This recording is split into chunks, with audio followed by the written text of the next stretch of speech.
We're a weekly gaming podcast where our mission is simple: to bring to light and discuss topics that have an impact on our gaming hobby, and at the same time, highlighting our diverse gamer community, also remaining dedicated to our origins. Guardian down. Join me, Todd the Gator, and my co-host Kingsley Mack as we invite a rotating list of guest co-hosts every week to join us at the Guardian Down Roundtable. And now, let's get to it. Well, what's up, Guardians? Welcome to episode 354 of the newly branded Guardian Down Roundtable. Join me, Todd the Gator, and my my permanent co-host, Kingsley Mack. Sorry, you're now a guest co-host. You've been demoted, Kingsley, as we invite a rotating list of guest co-hosts every week to join us at the table, where every gamer has a seat in the conversation. Our mission is very simple. We're creating dialogues concerning topics and news that impact our gaming hobby, all while keeping a focus on our community. We go live every Thursday night, 9 p.m. Eastern on my Todd the Gator YouTube and Twitch channels and our Discord live stage. But let's check in first with my co-host from the great state of Utah, Mr. Kingsley Mack. How you doing, Mike? How's it going? How you doing tonight, man? I've never cared about titles, so you can call me whatever you want. Sorry, I don't know what. You say words will never hurt you. Yeah, that there you go. Is more true for me than even most people. Sticks and stones, right? Yeah, I hear you, man. I hear you. Good deal, man. Thanks for hanging in there again tonight. Yet again, Mr. Kingsley Mack. Well, let's introduce our first guest co-host tonight. He is back for his first official roundtable appearance. You can hear his original interview back on episode 310 of June of last year. It's 2025. He's been a member of our community for over 2 years now. He's been very active in Destiny 2 and had lots of feedback in the past, but like many of us, he's kind of playing other things right now. Another member of the great state of Indiana. Say hi to Taj Trade. How you been, man? Doing all right? Yeah, good. I'm glad to be back. Thanks, man. Excited that you invited me. Heck yeah, man. And you got a great topic tonight. We'll talk about that in a sec, but welcome, sir. Appreciate you, man. Our second guest co-host, he has been a part of our community for over 6 years now. He's one of our OGs where it all began. You can hear his original interview back with us on episode 46 of June. Wow, double digits. June of 2020. Yeah, we were just a young podcast back then. He's a part of the Guardians Mental Health platform, and he's back to talk with us tonight. Please welcome our longtime friend from L.A., California. It's Mr. Nate Fu. How you been, man? I've been good.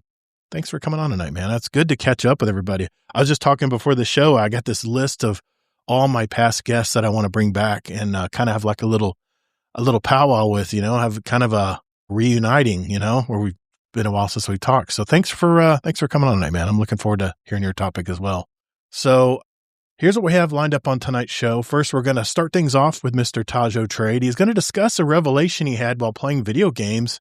And he asked the question, does our play style in games mimic how we live in real life? Yeah, deep question. So curious to talk about that.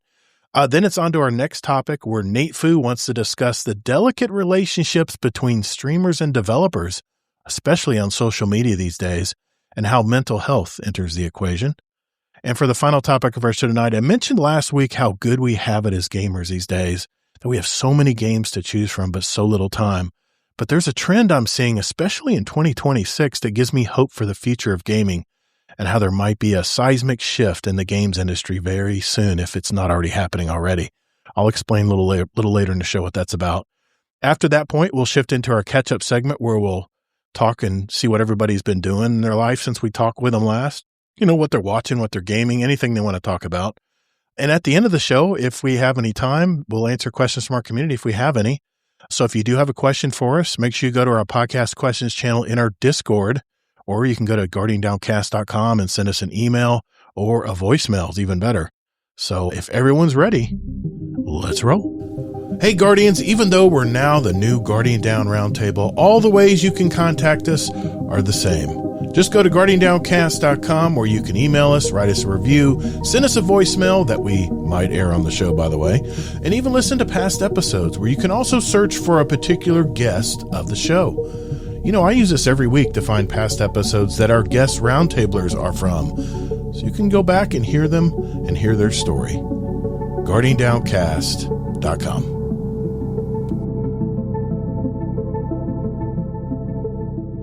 All right, well, let's start off with Mr. Tajo Trade. What do you got on your mind for today, Mr. Tajo Trade? Yeah, so I was doom scrolling on the YouTubes, as one does, and I came across this 6.5 minute video. And I really like shorter videos, just, because you're in and out and move on. And the title caught me because it said, how you play games is how you do everything. And so I watched it, and the guy in the video goes on to explain not so much the big decisions you do, because I mean you could be playing a character or whatever, but like the stuff you don't really think about kind of reflects onto your character. Like, say you're playing a game and you come across somebody that needs help, and your first instinct is to help that person. Probably means that you help people in real life if convenient. No, maybe you don't go out of your way all the time, but just the general concept kind of stuck with me. And for the past, I think I watched it about a week or two ago. And since then, I've just kind of, every time I've sat down to play games myself, I've kind of caught myself thinking, how does this reflect in my day to day life? And so I just kind of wanted to hear your guys' thoughts. I know for me, I don't, I've never been like a story person. I don't really care about the story in games. And I'm kind of like that in real life too. I don't really care about like the reasoning behind stuff. I just care about the action to get it done or how to solve an issue or whatever. I don't really think too much about why it happened. Is So that's just one instance. I'm just curious, is that kind of what your job entails, where you're like problem solving, just like getting it done as quick as possible? Is that kind of how your job works out, or? Yeah, my job is very time management focused. For anybody who doesn't know, I'm a truck driver and a warehouse worker. So it's all about getting loads on time, getting them out the door, and then putting them in a way in a location that you can easily find. It's all tracked and everything. So yeah, I think that plays a part into it. It makes sense. That makes sense. Yeah. I mean, what do you guys think about this? I saw the video, by the way. Guy got like 2 million views on this video. And he's like 2.2 million. He's like I think he's like 49,000 followers. And he even mentioned he was a younger YouTuber, and he was like, I put out stuff when I feel passionate enough to put something out. So this is what revelation I had. I was sitting there playing a game, and it just dawned on me. Yeah, it was a good video, man. I watched it. It was really good. In 6 minutes. I mean, that's a great length for a video. But I'll go to you, Nate. What do you think, man? Do you think that you agree with that? Do you think that how you play games in the digital world reflects on how you do stuff in life? What do you think? Well, it's kind of funny, like the example you brought up, with how you actually play your games. I think in a lot of ways I do the exact opposite in gaming than what I do in real life, because in real life I have to be very buttoned up. My job is also technical. It's by the numbers. I do quality control on aircraft parts. So everything is by the book, by the letter. So I don't have time to, know the story behind what I'm actually, testing. And every now and then I do get out, I'll talk to the engineers and I go, what exactly does this part do? Because I'm curious. Yeah. So when I do play games, I like to actually have stories, and I like to actually be kind of steering the ship, as opposed to games that are very on rails and you're just along for the ride. Right. Are you it sounds though like you're steering the ship with your job too, right? No, I'm kind of along for the ride. I get what I get, and the numbers are what they are. I'm not the repair side of it. I just basically they deliver the part. I test it, either it passes or it fails. It doesn't matter what my feelings are on it. Yeah. It's binary. And do you like your job, or is it just a job? A little bit of both. It's interesting, but there's times that it just gets tedious. It's almost like certain games we play where it starts to feel like homework after a while. Mm-hmm. And I've been doing this job for 21 years, so there's not much that I haven't seen. JD Kent. Yeah, the reason I was asking about the job thing, and I agree, it can go either way. But like, I love that you brought this topic up, Tajo. I am very big about personality types, and I've had similar discussion points in the past, and I 100% agree that our base personality, or if we're not thinking about things, or how we play video games, is often how our personality is. It doesn't have to be. Sometimes we want an escape. We want to do things a little different. But I definitely find that because I'm a very observant and more of a flexible person in real life, I get bored doing the same thing over and over. Same thing in video games. I don't like the chores in video games. I like games where I get to explore and see different things all the time. And I really love the topic because I even want to think of it in a bigger level, that I try to push this all the time on the podcast, but like often people, when they see how people play other video games differently, they think it's maybe wrong. Like, oh, you're into exploring and not doing certain quests, that's wrong. Or, oh, you're into liking bounties, that's wrong. I mean, I'm standing up for you, Gator, even though I don't like it. I'll explain why I do bounties. I'll explain. Because you like to do things regimentedly. It's funny. It's funny. When Tajo presented that topic, I actually had to start thinking about why I like to hoard stuff in video games. I like to collect stuff. With bounties, I guess, it very much reflects my life, because when I get a job done, I get paid. I check it off the box. I cross it off the list. It's done, whether it's XP or money or whatever. In real life, I gamify my service route. Now, granted, when I'm there, I take my time. I do a good job and everything, but yeah.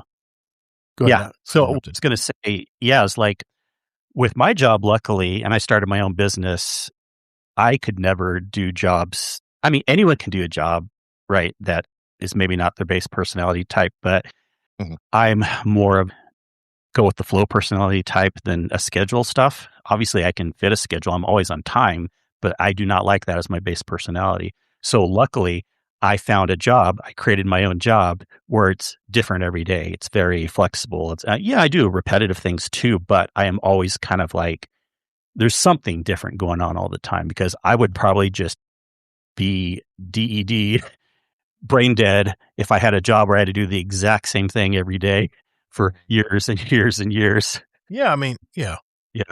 So I really like this, Tajo. I noticed he talked kind of about a second point at the end. I don't know if you're going to get into that at all, but I definitely agree with the main point about how personality types can be, in games, how you play games can be how you do everything else, and there's nothing wrong with it. Everyone can play games differently.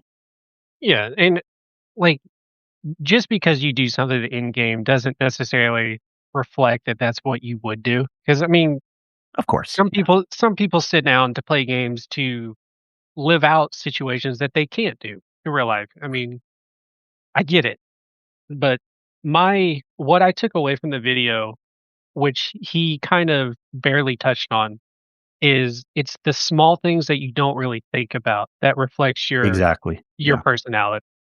Mm-hmm. So, and I don't want people to get hung up on this.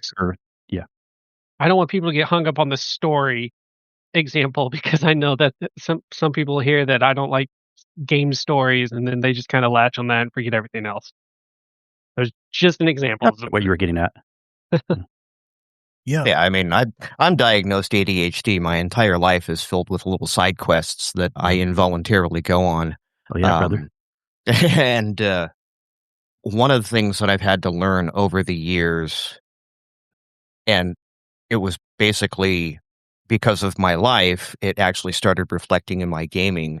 I used to be very, very susceptible to falling for FOMO tactics. Mm. Yeah.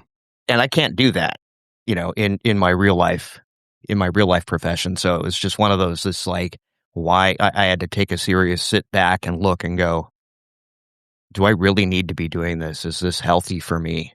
Like, if I was doing this in real life, where would this get me? So. Did you get, just curious, just a side tangent here. Did you get diagnosed early, Nate, or did you get diagnosed late in life like I did? Late in life, I actually got the official diagnosis. We really knew my entire life, and I have 2 daughters now, and it was very easy to get them early diagnosed because they take after their old man. My son begged me. He said, "Dad, please get it.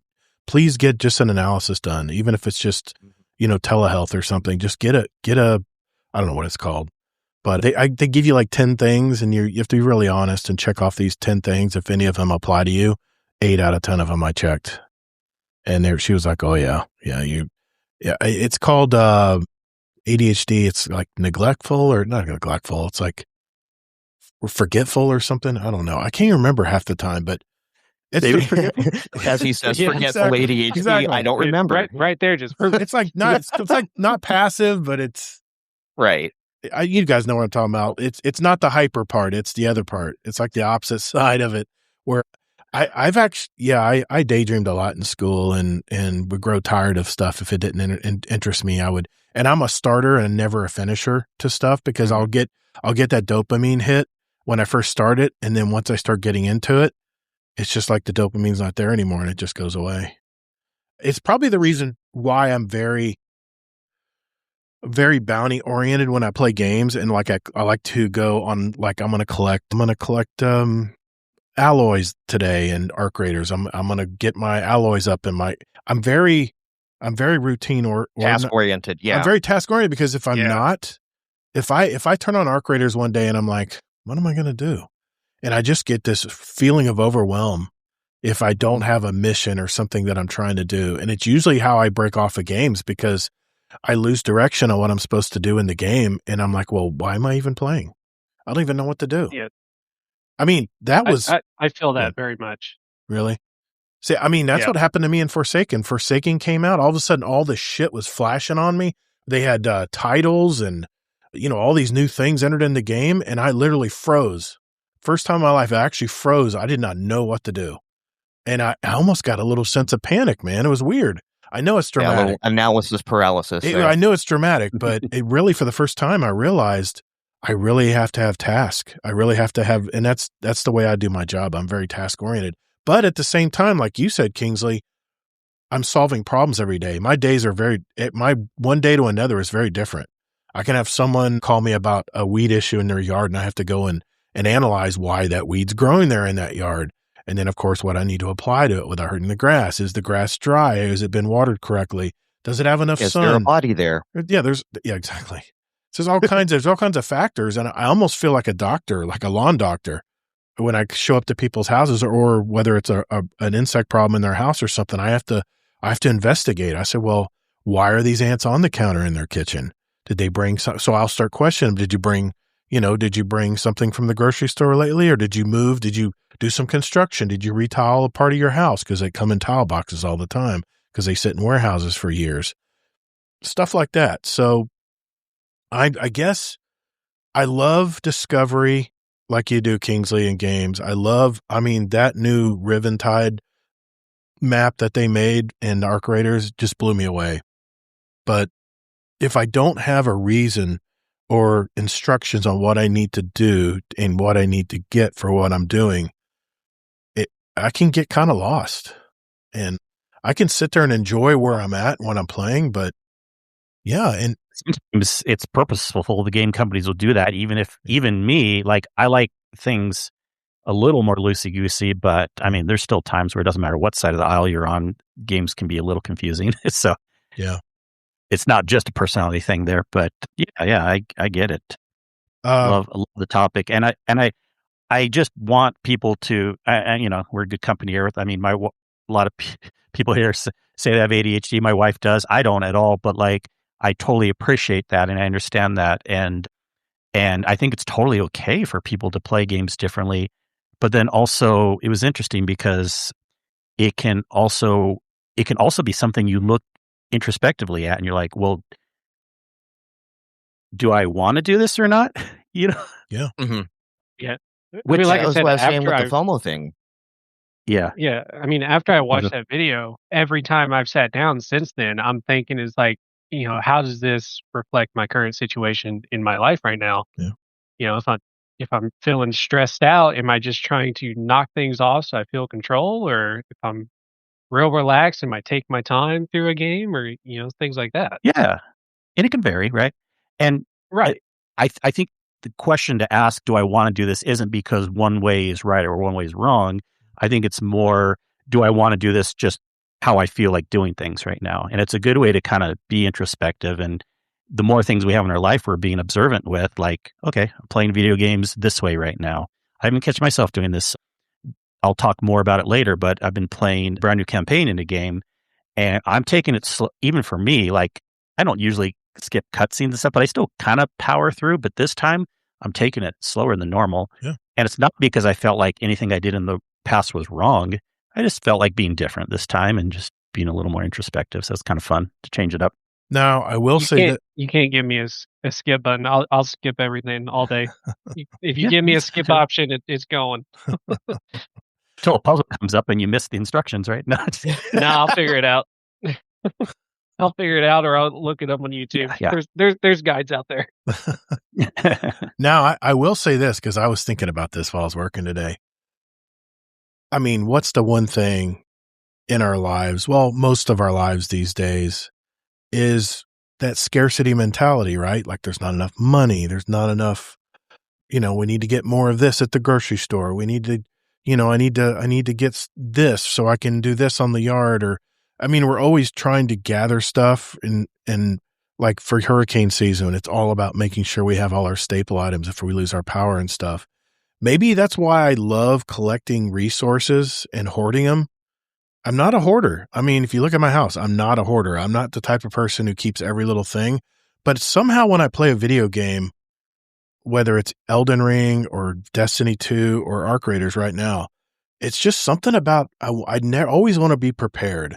And if some buddies say, hey, we need a third to go run, we're going to go beat up a matriarch tonight, we need a third to help me out, I want to make sure that I have all the guns, the ammo, I have all the heals and defibrillators or whatever I need. I never want to have that feeling where I'm like, I don't have a defib. Could anybody drop one for me in the map or whatever? I really hate that. So that's why I'm always making sure I collect stuff, whatever RPG or ever kind of game I'm playing, and why I always gripe about about putting caps on enhancement cores and stuff. I'm like, and when I want to upgrade something, or whether it's my armor or whatever, and I don't have enough freaking enhancement cores, why are we putting limits on enhancement cores, Bungie? Why? Let us farm as much as we damn well please within reason, not infinity, but more than 500. Everyone thing. That's not what's the one thing we all know. That's a you and some people thing. Yeah. And other people, I never have a scarcity mindset, and I'm not wealthy or anything, but I just do not have a scarcity mindset ever. I mean, bills are bills, man. I live in a scarcity mindset, even though I'm very good about gratitude. I'm very good about living in the moment, which I think a lot more people need to do these days. They need to take in what's good around them and take stock in that instead of worrying about what they don't have in life, because that can really it can really grind you, man. It can grind you into the ground, into states of depression. And Nate Fu knows all about that stuff, what he deals with Guardians Mental Health. But yeah, that part of me also, I started thinking about that part of me also is why I like hoarding stuff in games, whether it's Destiny 2 or Arc Raiders. But it's your personality. I guess. Some comments here in the chat, in the Discord chat. Scarlet Maddie said, I cried last night playing a story game when the character died. Friggin' love that little dwarf. Lots of facet of games are made for a myriad of people. Some people like action, some people like conjecture. Dadbot Hero says, same here. I do. He's talking about, he does quality control for medical devices. So it's so technical and precise. Talking about your job, Nate. It's fun doing the things in video games that I wouldn't do in real life. GTA, for instance, I wouldn't steal a car and go on a rampage in real life, but it sure does sound like fun. That is definitely escapism, that game. That game is escapism. And I got something to say about GTA tonight. Okay. Zombie says, because they can't clean up that dang sugar. I have to read every comment. I know. I'm just saying. And Deadpool says, Todd, that's traits of a solo player syndrome. Yeah. And not every solo player, but yeah. I mean, because it's all on you, right? Right, Deadpool? It's all on you as a solo player. You die, you lose all your crap. So you have to be careful. So I don't know, Tajo. I thought it was a really good topic, man. I mean, is there anything else you wanted to add, sum up, or? We kind of were all over the place, but we did as usual. Yeah. No, I mean, we pretty well hit all the main points. I just kind of wanted to give people a jumping off point to maybe Yeah. think about why they do certain things. I thought it was a good first If topic. they want to. They don't have to, Yeah. obviously. Well, I mean, everybody listening or watching right now, think about that next time you jump into a game. Ask yourself why you play the way you do, because there's probably some correlation. But like I said, some people do the opposite of what they do in real life because of that escapism, like GTA. So, yeah, good topic. Good topic, Tajo. Thanks for bringing it to our attention tonight, man. Appreciate it. All right, let's move on. I think we got Nate Fu up next. Be right back. All right, next up is Mr. Nate Fu. Nate Fu, what do you want to talk about this week, man? Well, like you'd mentioned, I've been working with as a volunteer for Guardians Mental Health for since 2019. Wow.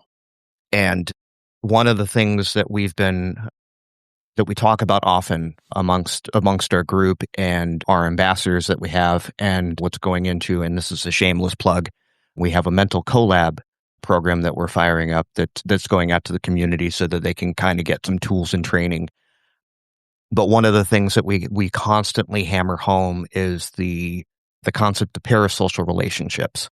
And we usually hear these in terms of, people in the audience that, to you, there's hundreds of names on the screen or tens of names on the screen. Very often you don't know them, but you're out here, you're the performer, you're sharing your life with them. So they know you a lot better than you know them. And they tend to start feeling attached to that. And sometimes it can get unhealthy. We've heard numerous stories of mods that turn around and start stalking the creator that they're doing mod work for because they feel some sort of entitlement because they're a mod, or just the general audience members.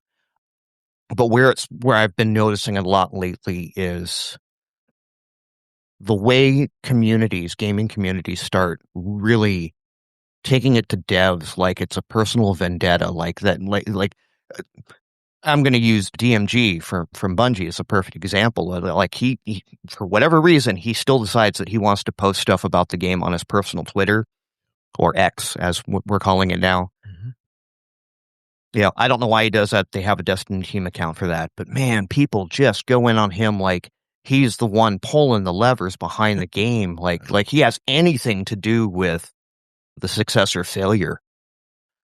It's just real interesting that people get stuck on these things, and I see it both ways. I see these people, Marathon is so polarizing with the community. There's, and you get to, and I don't know what your language policy is on here, but I'll use the term D-writers. Gotcha. Or shills, as they've, I'm sure you've been called a Destiny shill many a time because, absolutely. You're fond of the game. But yeah, it's just like you can't even like a game without someone coming at you, and it's just like, we're again, the creators don't have that much influence that you think they do. Yeah, they have a voice, but it's usually, they're almost a representative of the community. If their community is enjoying the game, they're now doubly or triply so, and they're bringing that information back to the developers if they're working in collaboration with a game. That's not just them going, I love this game, my community be damned. Yeah. I saw those tweets that DMG put out recently, and his reply to some of it, how he was just deflated. People forget all the great years that Destiny's been out 12 years, guys. I mean, think about all the good things that Destiny brought to our community. I mean, we started a podcast because of it. I mean, that's our origins of our podcast, was the Destiny game by itself.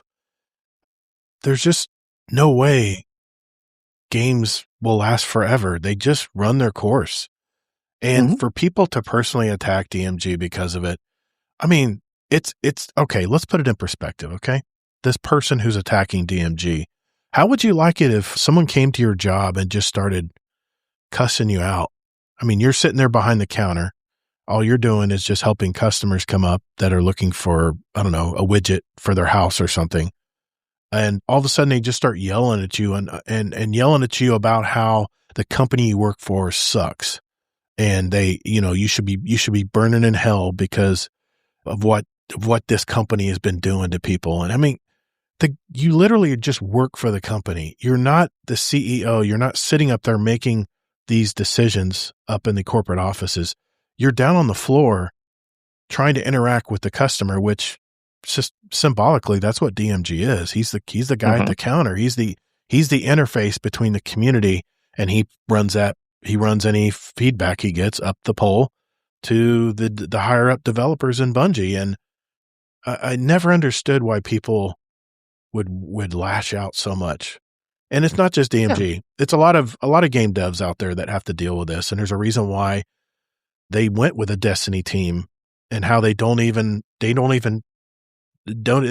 tell you who writes the TWAB every week, because people get attacked for that. So I don't know, man. Yeah. And again, it's for things that are out of their hands. This, the equivalent of you've been working, probably some of your customers you've had for a decade, right? 3 decades. 3 decades. Right. And so yeah, you're out there, you're treating their yards, you're doing whatever you've been lockstep perfect. And that's why they keep coming back to you. But guess what? Last month, locusts showed up. Right. And they're like, damn it, Todd, why didn't you right? Why didn't you protect my yard from this, Todd? I'm never going to work with you again, Todd. Dude, I deal with that now anyway. It doesn't have to be locusts. It can be any other act of God. I know, man. I mean, in my situation, I do represent the company. I am the CEO. I'm the president. I make the decisions for the company. Yeah. And even you're not immune to this. But I'll give you an example. I'm not going to go too off the beaten path here. Trust me. I had a customer. I was just talking with a customer at dinner tonight. He put sod in his yard. He paid $17,000 to redo his sod in his yard. You guys need to pay someone to take care of your grass, because it is so expensive to replace. And he put it into his front yard. He put it in a real shady spot. St. Augustine grass needs 6 hours of direct sunlight to just produce the sugars and survive. He's not getting an hour. It's like darkness under oak trees. And he wanted me to come and treat it. And his grass guy said to treat it with a fungicide. I'm like, what I did want to tell him was there was no amount of fungicide on my truck that's gonna stop this grass from thinning out and dying, because it's just not getting the natural sunlight that it needs to grow. And he was frustrated. And he says, I'm not lashing out to you. I'm just frustrated in this whole situation.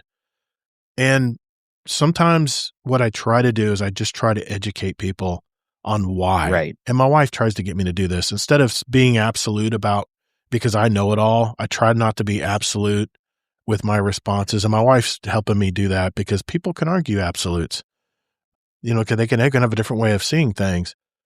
But if you explain, I don't know, DMG can sit there and has the time to explain why Destiny hasn't released a DLC yet.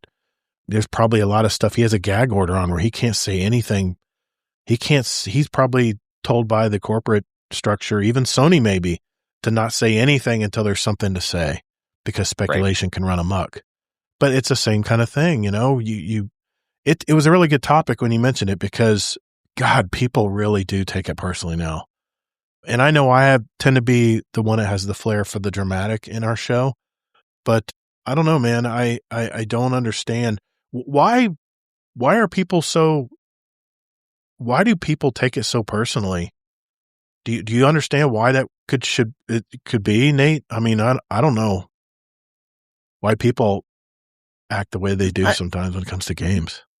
Again, going back to the first topic, a lot of how you live your life is a lot of how you do your gaming. And to a lot of people, for 12 years or for 10 years, this has been their escape, and I guess to put it in a weird comparison, it's, you've been dating a girl for 10 years and she treats you good, and then suddenly for the last 2 years, she's just kind of treated you like crap. Yeah. So, yeah. Does it, and again, you have your platform in which you have your opinions and whatnot. You're not, at least I hope not, you're not in DMG's DMs. You're not writing, nasty word letters You're not doxing people from the company. You're not writing, the senators in Seattle and trying to cause havoc. Right. You're not swatting creators because they like something you don't or dislike something that you do. Remember that one developer, I can't remember his name, got death threats because they took a certain piece of exotic armor away for the Titan? You remember that, Kingsley? Guy got death threats. People were doxing him where he lived and phone numbers and stuff, and it was just, why, man?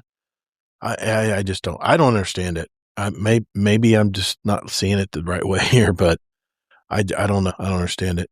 Kingsley, Taja, you guys have any input on this? Yeah. I have a fair amount to say about this. He's jumping at the bit. wanted to. He's waiting for you to stop talking. We definitely went down just to one particular point, Yes, but I kind of did. wanted to get back to the original, some of the things you were mentioning where I agree 1,000%. It goes in line with, I don't know if you heard our last episode, but I was saying very similar things where I trying to get people to think about when they use certain words that are harsh one way or the other, and it usually is not true. I gave the example of people saying like, oh, a streamer is just glazing this game or a streamer is complaining. Right. Mm-hmm. And that really rubs me because 90% of the time when I go and watch those actual things that I'm like, I didn't see it that way. It wasn't that big of it. They weren't being that extreme.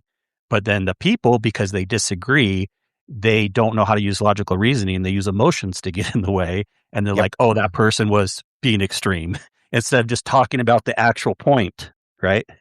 So I agree that it's very popular for people to not like streamers or things like that, but there are people too. And I think as us watchers and viewers, or don't watch streamers, that's fine too. But if we are, and sure, there's going to be people that really are extreme and really are acting bad, or will not say like one way or the other, like you're only allowed to like this game, you can't have a different opinion. You're only allowed to hate this game, you can't have a different opinion.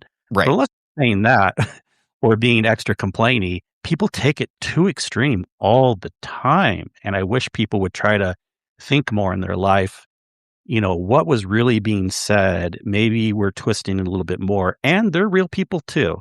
Right. Whether you agree with them or here's not, where it don't gets be into hard. the parasocial point is, and especially with streamers and a little bit now with the game devs, one, there's a monetary aspect to it. I sub to your channel. Yeah. Right. I So, bought your yeah. game, so you owe me. Well, oh my gosh, don't get me started with that. With games too, people think because they buy a game that gives them the right to do everything in the game. No, it gives you the right to have the game, but if something's hard and you can't get it done, that doesn't mean because you paid for the game, you have the right to get it done. No, you still have to accomplish it. So same thing. Yeah, you say same thing with streamers. Just because you're paying them doesn't mean you get to control everything. I felt a little eyeball toward me on that last comment. About how it's for multiple people. If it's for you too, Todd, then you can take it. I'm sure I've complained about how Bungie should give me this because I paid for the game. I'm sure I've mentioned that before. Sure. Anyways, so I and I'm sounding a little harsh myself, but like I love the topic because it's kind of like I feel like I don't know, a lot of people just don't think things through and they act emotionally and stuff. So JD Kent. There's no way Monopoly's ever going away. Chess will disappear before that happens. Okay. Technically, you got me on that one. And he also says, I'm sure Sony is a publicly traded company. He's limited on what he can differentiate, say. And I'm sure Sony probably right away had made everybody sign non-disclosure, commitments and agreements, without Sony's approval to let stuff be released to the press and stuff. So I'm sure things have changed, man. It's not Bungie anymore. It's Sony. Yeah, I mean, there's still a couple of things that I'm still under NDA for from stuff that I saw a year ago. So, yeah. Okay, on that topic real quick, I feel like there is history why they're using the personal accounts, but I do agree it should be different these days. And it was a good setup, and it started way back from even, what's his name? Cosmo. Cosmo, but even before him, who was the guy that left? Oh, Deej. Was like early. Deej, yeah. I love Deej. And I think also the company generally had the kind of feel was like, oh, we're all personable, so this and that. And it probably is in a state now where they can't even make the decision, should we change it? But I did see one of the responses to this thing you're talking about exactly. And someone actually did give a response saying, I actually think that you guys should stop using the personal accounts. Maybe I'm sure they probably heard that before, but it kind of got me to think like, yeah, I think it's probably true. They should be using the company account versus the personal account. At least that way he'll have a little bit of separation, even though he still has to read it. You know what I Right. mean? But like, they're not saying his name and stuff, you know? It's the double-edged sword. If you use the company account, we don't know who's behind it, so we don't know how Yeah. much value to put to it. Whereas if it's got DMG stamp of approval, you know it's coming from a certain place. So yeah, what's the guy to do? Yeah. I'm sure he feels just like a lot of Destiny players right now. He plays the game too, by the way. So I'm sure he feels the same way. Taja, you got any opinion on this? I didn't leave you out. Yeah, mine's probably a little more unique because, as I mentioned pre-show, that I pulled back from social media like 3 years ago. I'm so disconnected. Like most of the stuff you guys talk about, I have no idea what you're even discussing. I mean, even if I do tune in for a live stream for anybody, it's rare, but whenever I do, I always minimize or clear away the chat. I don't even read it. Yeah. And then like the only social media I guess I do is once a month roughly, not like exact, but once a month roughly, I'll pop on Facebook to see what my extended family is up to. Yeah. And I can't even do that for more than a couple minutes before I just get annoyed and close it away. What's your secret? No, Like, I do the same thing on Facebook. Yeah. I'm such an impersonable person. Like it may come across narcissistic, but if it's not affecting me, I don't really care what other people are doing. That's Like, you know, surprisingly healthy. Yeah. yeah, as long as it's not illegal and it's not bothering me or harming somebody, they can do whatever they want. And so much of the stuff that pops up on like a live stream feed, for instance, before I can close it away, just those few seconds is just, just some dumb, over exaggerated nonsense that doesn't actually contribute to anything. I just don't care to read it. I envy you. So it just wastes your time, right? It's just Exactly. It's not like it's beneath you. It's just some people just want to get on social media and just argue. And Yeah. I don't understand that because I'm like you, Tajo. I tune in. Usually I'll tune into X when it's something DMG saying or someone that I've followed that I'm curious if they have some news I want to hear. It's all for information. I never get on to argue a point. I don't know. Yeah. It's just a waste of time because like I mentioned a couple shows ago, the neighborhood apps, the Nextdoor app, someone will say, what is this bug? I got this bug on my back porch. Can someone help me with this? And I'll pop on it, so I'll help them out. I know what it is. I know I can tell them everything they need to know about it. And I respond and I answer and then someone will go to Google or Gemini or something and tell them it's some bug from up north, which does not apply. And they're totally wrong. But they absolutely know what this bug is. And I'll go, no, I understand why. I try to be tactful. I'll say, yeah, I understand why you think it could be that bug, but those really aren't in Florida.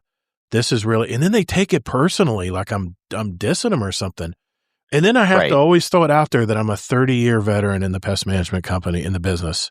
And I've seen it a million times. And usually I end up looking like the asshole in the whole situation. So what I do now, when someone says what kind of bug or what kind of snake or what kind of this, what is this? Why is my plant doing this? Skip. I just don't engage anymore, man.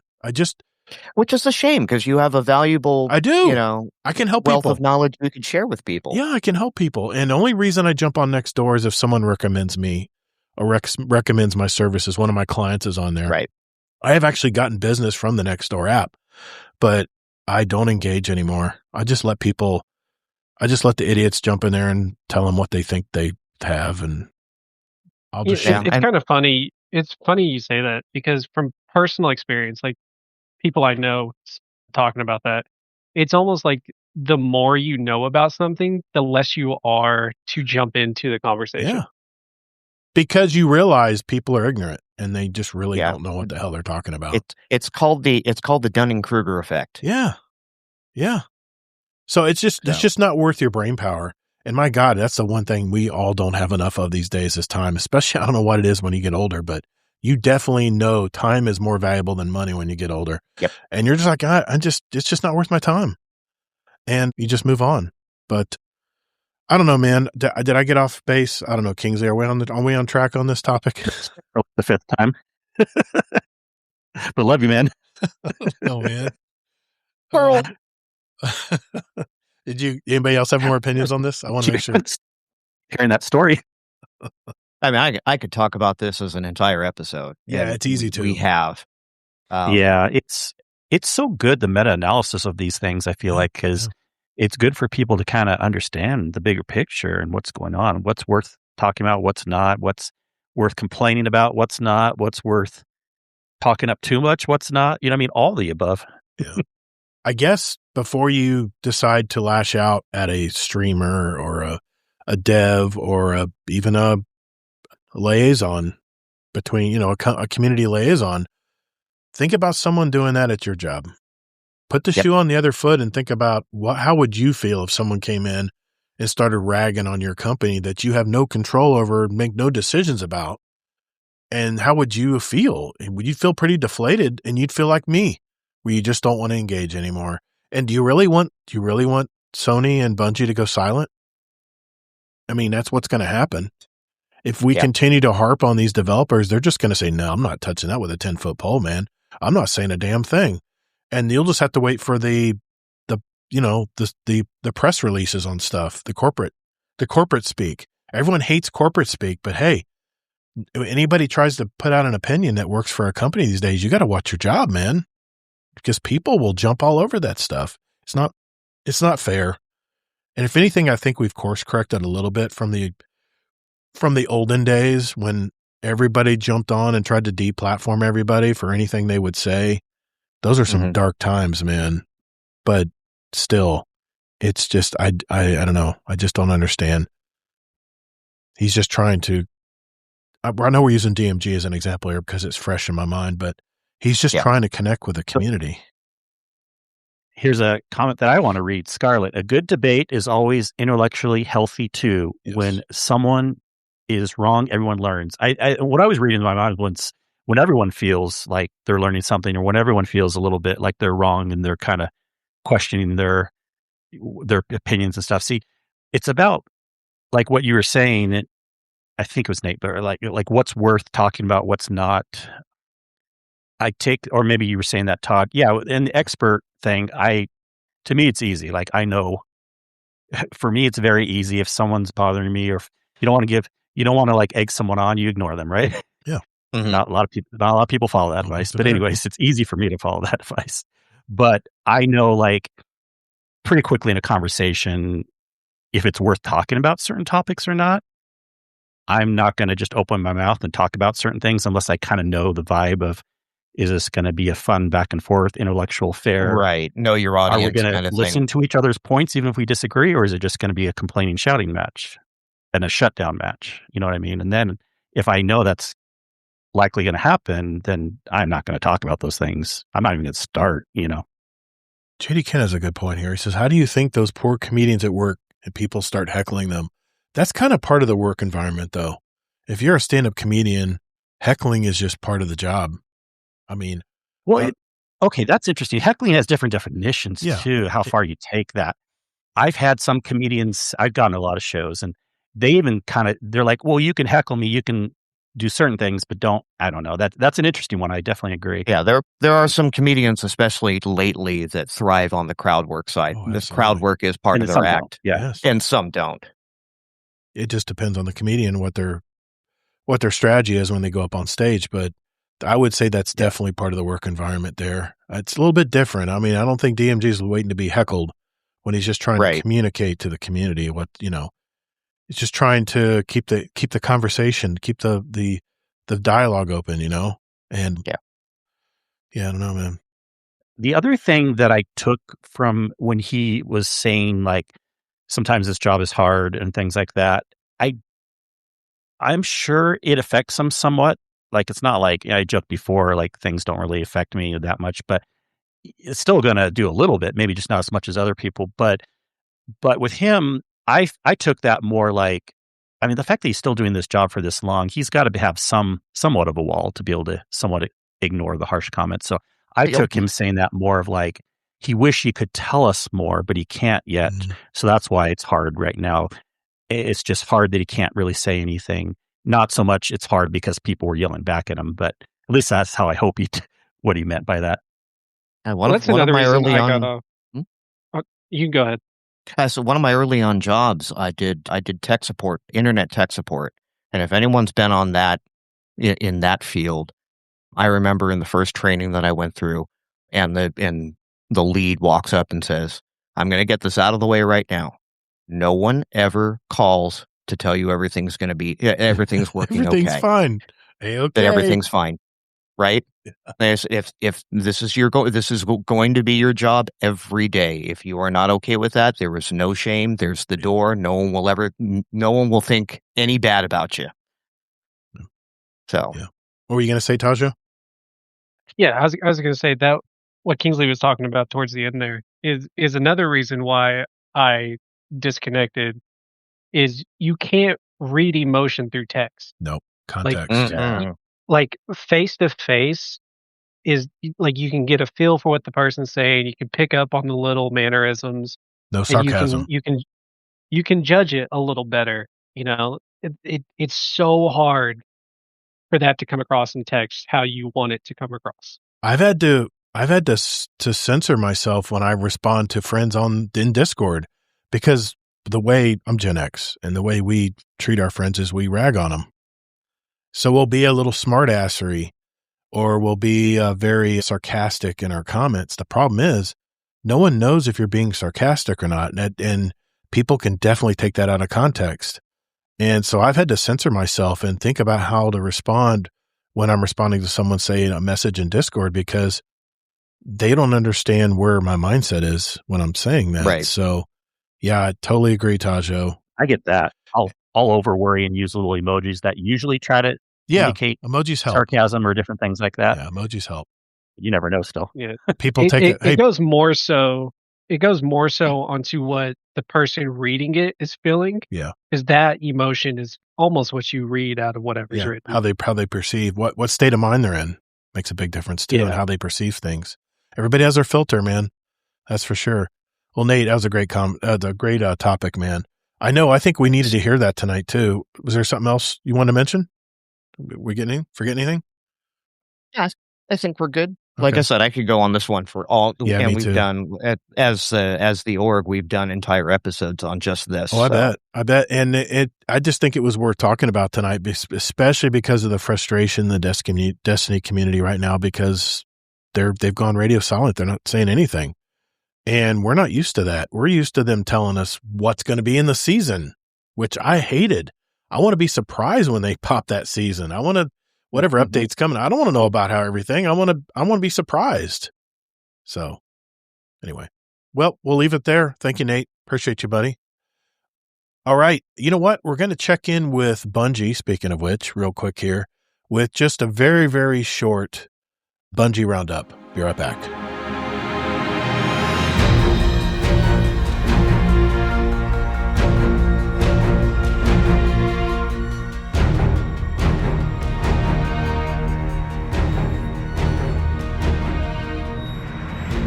All right, this week in Destiny for April 30th, 2026. And if you guys are listening every week, you probably noticed I didn't talk about Bungie last week. There was they did have a TWAB last week, but let's face it, Bungie's not really saying much right now. And I figured, there was really nothing to mention in last week's TWAB. But this week I did want to mention there is a community challenge going on.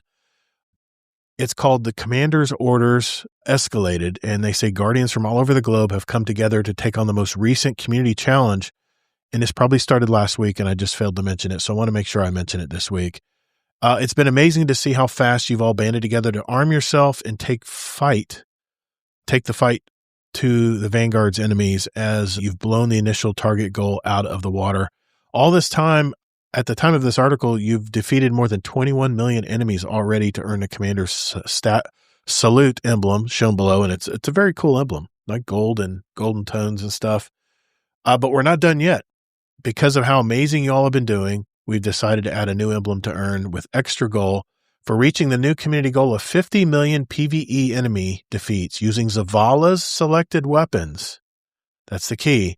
You'll earn the gold stars emblem shown below, which is really nice too. It's actually pretty nice too. Everyone who has contributed to the original goal of 15 million kills using Zavala's selected weapons for this challenge will earn the Commander's Salute emblem shown above. Additionally, anyone who helps getting the 50 million kills using those weapons will earn the Commander's Salute emblem as well as the gold stars emblem.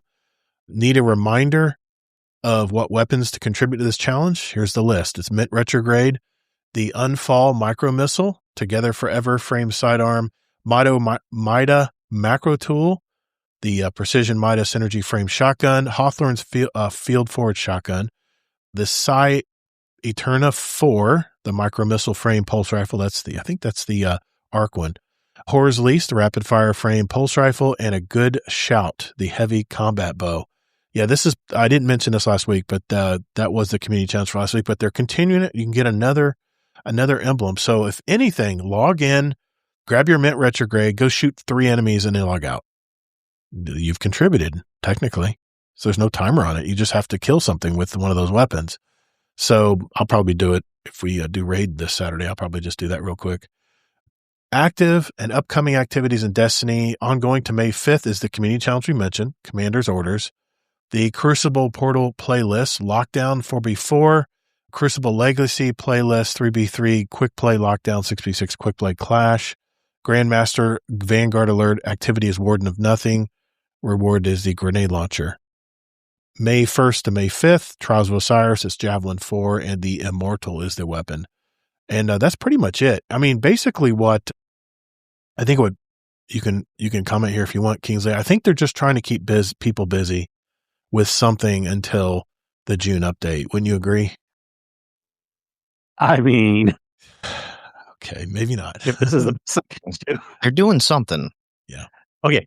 I was doing some back of the envelope math. How long does this community challenge go for a week? Yeah, the 50 million one? May 5th. Okay.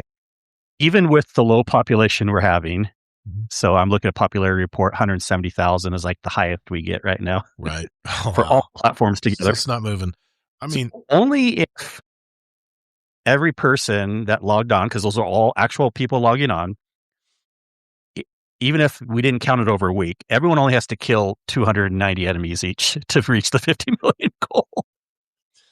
So it's not that hard. Yeah. I'm sure they realize, but I mean, that's the thing. Companies will do this, and they rightly should. Like they do it based on the population, and they're going to make goals that are somewhat attainable. Because if they make a goal that's not attainable, then people will be sad if it doesn't get reached. I just want to make sure I mention the community challenge because I failed to mention it last week. So there you go. That's what's going on with Bungie and Destiny 2 this week coming up, and that does run until May 5th, by the way. So. Yeah, log on, grab your Mint Retrograde, and go shoot some enemies in the face, and maybe play a strike or something. You're good to go. You know what I'd love to see? I'd love to see a developer put out a challenge like this with a really high number, and then when it doesn't get met, go, well, guess we're not doing that. Move on. I think that's what would happen. I mean, but then imagine the outcry. Yeah. I'm only working. That'll teach you not to play for next one. Yeah. It'll teach you not to play. There you go. Yeah. That's kind of a good point. Just have the number like 1 below what it needed to be, just to really piss people off. Oh my God. Oh man, that'd be hilarious. They need to round it up for sure. All right. I just want to mention that. That is the Bungie Roundup for this week. All right. For the final topic of tonight, there's a trend I'm hearing more about in 2026. And actually over the last few years, to be honest, when it comes to the games industry. And I want to talk about it a little bit tonight. I remember the time and the place. It was March of 1982. Stay with me. Those of you who have listened to the podcast for years now, you remember this reference. But my 14-year-old self was with my dad standing in line out of the Sears department store, garden, and tool department. The line was so long, I remember I was standing in line. It was actually snaking into the actual parking lot of Sears. And it just so happens that was the fastest way to the toy department. And Atari at the time had the hottest console out in the market. And we were all waiting to get a chance to buy the new Pac-Man cartridge. From the spot we had in line, I didn't think the odds were in our favor, but somehow, some way, after 2 hours of waiting in line in the heat, I got it. I remember I couldn't wait to get home and jam it into the console and start playing it. It's funny. I was across the parking lot just 2 years earlier at the General Cinema 2 Theater in Altamont Springs, Florida.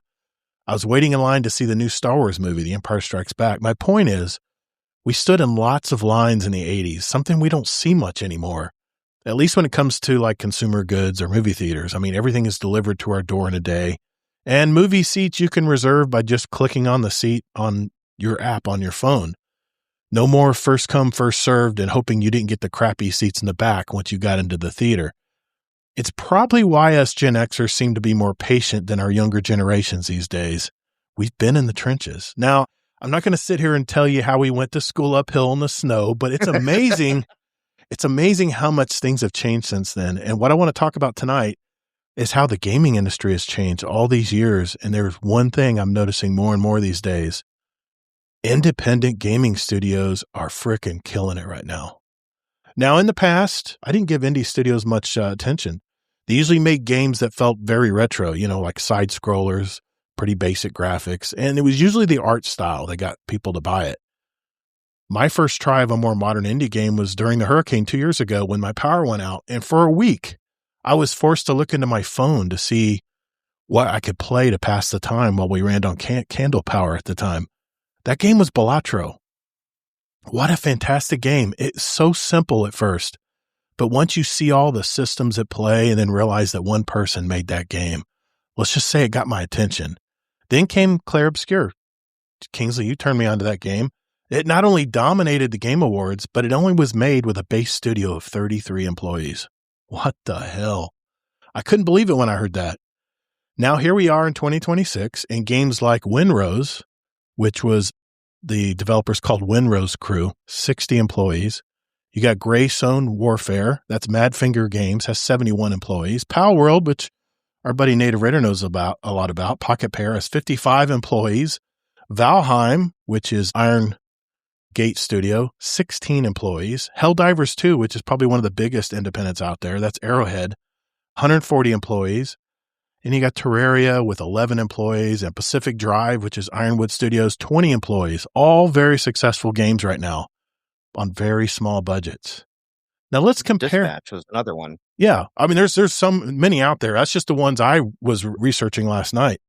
Now let's compare that with the big AAA gaming studios and their projects. You ready to hear this? Skull and Bones. Sorry, I'm gonna pig picking on Ubisoft a little bit tonight, Kingsley. I know this is your baby. Skull and Bones. Skull and Bones. $200 million originally, but over the last 11 years, they've spent $650 to $800 million with that game. Star Wars Outlaws, which is also Ubisoft, $200 million budget, plus $300 million in licensing fees, including Disney, which is considered one of the highest licensing fees for a game. Then you have Sony, Marvel's Spider-Man 2, $300 million they spent to develop that game with a team of over 500 people, not including they had to have high licensing fees to Marvel. We all know about Concord, $200 to $400 million spent over 8 years of dev time, only to be shut down 2 weeks later. The Last of Us 2, $220 million. Horizon Forbidden West, $212 million. These are from sourced leaked documents. And that didn't include any marketing costs, by the way. Then you got Warner Brothers Games, Suicide Squad, $200 million loss. Microsoft, Halo Infinite, $500 million. Also, they used some of that money to create the new Slip Space engine, just to be fair. Starfield, $200 to $400 million. And again, another 500-person studio and 8 years of dev time. And then the granddaddy of them all, Rockstar Games, GTA 6, which is supposed to come out this fall. They have estimated costs between $1 and $2 billion in dev and marketing cost. Now you can see why the gaming industry is laying off so many employees.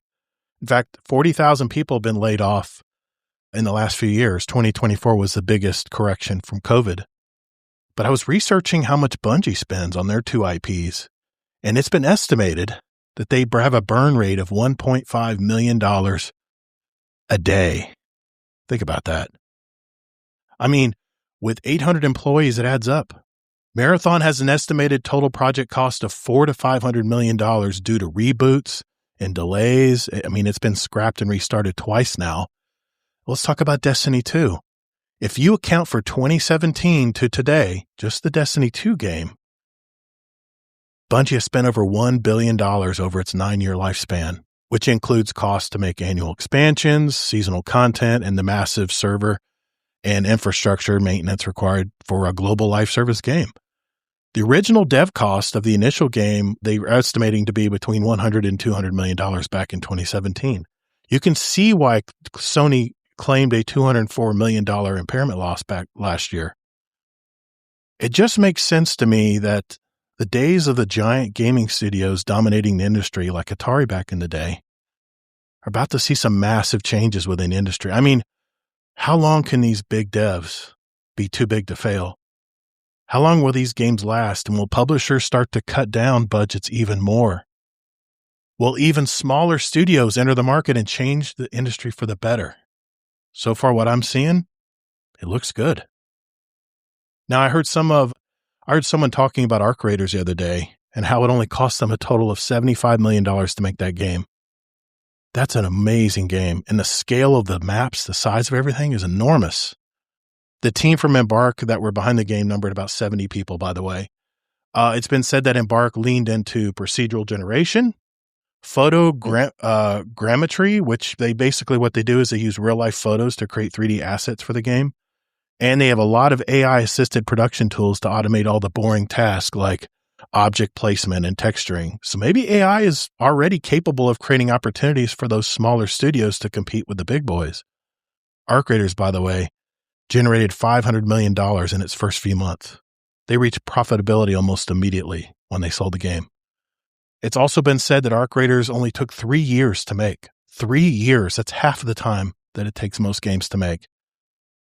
I'm really excited if that's the case for future games. I'm excited to see how quickly AI might start cranking out games. It's a quantum leap from those days of waiting in line for those console cartridges. I mean, maybe that'll be a future topic I talk about, but we'll have to see, I guess. Oh, but, yeah. We could get into that. Yeah. I mean, it's a lot to cover. But here's my question to you guys tonight. With those game studios that I mentioned, with those very small budgets and very small employee numbers, is this the way things are going to shift for the future of gaming?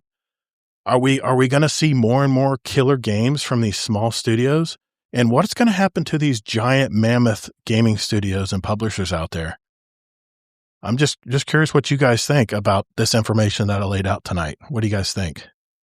Well, there's one thing I find very similar between the games that have these ballooned budgets and the games that don't, and with these smaller teams. I mean, that being the live service model. I think the live service model has been a huge dragon to chase, and no one's really doing it well. And all it's doing is just burning, like you said, Bungie's burning $1.5 million. Even if it's a month, that is just an absurd number. And, while Arc Raiders is currently doing good, if the population ever falls off, they still got to maintain servers. They've still got to maintain, you can't take a step back and rest. They've got to be working on the next thing, the next drop, the next weapon, the next whatever. Right. There's a common used phrase from a fellow podcaster we know, 30 and Still Gaming: make a game, sell a game.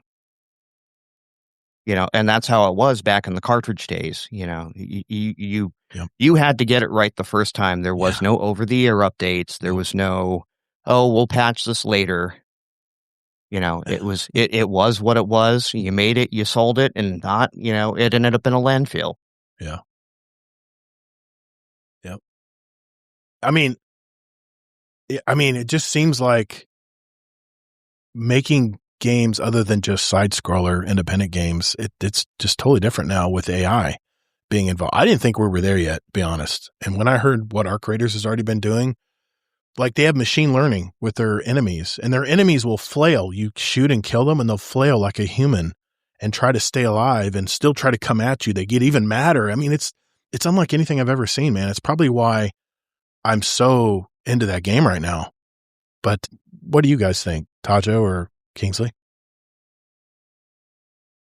Yeah. Okay. Go ahead. No, I'll go last.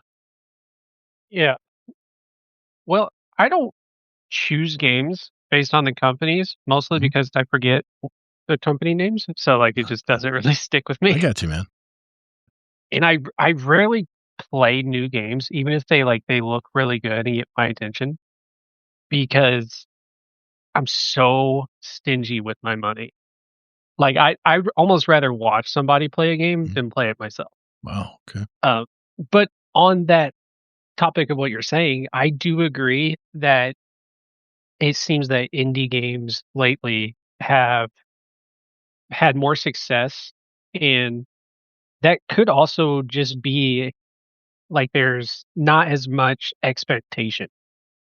You know, when there's less expectation, people are more forgiving to mistakes, and you can kind of enjoy the good a little bit more than focusing on the bad. I mean, I was just blown away when I did that little bit of research on Arc Raiders, because that game reminds me of the Battlefield days, and I know they spent a lot more than $75 million to make those games. They spent hundreds of millions of dollars back then. But what do you think, Kingsley? What do you think of all this? Yeah. I definitely think there's some points we're not really seeing the big picture here. It's very popular to say indie games are doing better right now, but I don't believe that's always the case. I just think we're talking about it more now. I've been playing indie games since the 80s and the 90s. Okay. Games like Sierra. Bungie used to be an indie studio. Old small little games that were made on the Apple II computers. I remember Sierra. Things like that. Yeah. And I feel like indie games have always been competitive. Always. Yeah. I don't care about who the studio is either. You know, I just buy a game versus if I like it or not. I want to know like the percentage. And I did some quick looking up online. Did you know, you were just talking about the big studios that weren't making it, but did you know that some numbers between 90 to 95% of indie games don't actually come out? They don't make money or they lose money. They don't. And I read about this too. There's a $100 listing fee on Steam, and some of them don't even make the $100 back. That's true. Yep. Yeah. It's very true. So I wouldn't necessarily say that indie games are doing better, but I'm not trying to put that down either, that they're bad. I love indie games. Again, I don't really. Maybe they're not. Maybe they're the status quo is still the status quo, but maybe they're just getting more attention now. I mean, like Winrose. It's a trendy thing right now. Okay. Yeah. Okay. Okay. And I'm not saying that in a bad way. I'm really not. But it's a popular opinion. I didn't take it that way. Yeah. I didn't take it that way. Yeah. And I love indie game studios. I like big games if they're right for me. I also think if a big game loses money and then, lays off employees, it's a little bit more on the corporate greed side than the fault of the game. Indie games, they don't do good. And, that's a better reason for. There's hardly any budget. So it's no big deal. I mean, Balatro made one guy. I mean, practically he had zero cost because it was just his time making the program and, putting the program together. So, I mean, I think he's Flappy Bird all over again. Until we find out. Yeah, until we find out like maybe percentage, like we find out like someone comes out with stats this year or next year and like of the top 20 games that made a lot of money, what's the percentage of indie games versus, and I don't even really care. Well, I mean, if indie games are going to have more, great for them, but then they're not going to stay indie probably. Well, you know what I mean? You know what I think it comes down to, Kingsley? It's independent games that are thinking outside the box and not making the same old thing. Because that's what the corporate companies are doing right now. They're making the same Call of Duty. Not all of them. Yeah. Oh, okay. Mm-hmm. I may be generalizing, but I mean, I see it. I feel like we're in a plateau right now when it comes to the major AAA games. I don't see I don't see anything that's really. You haven't played.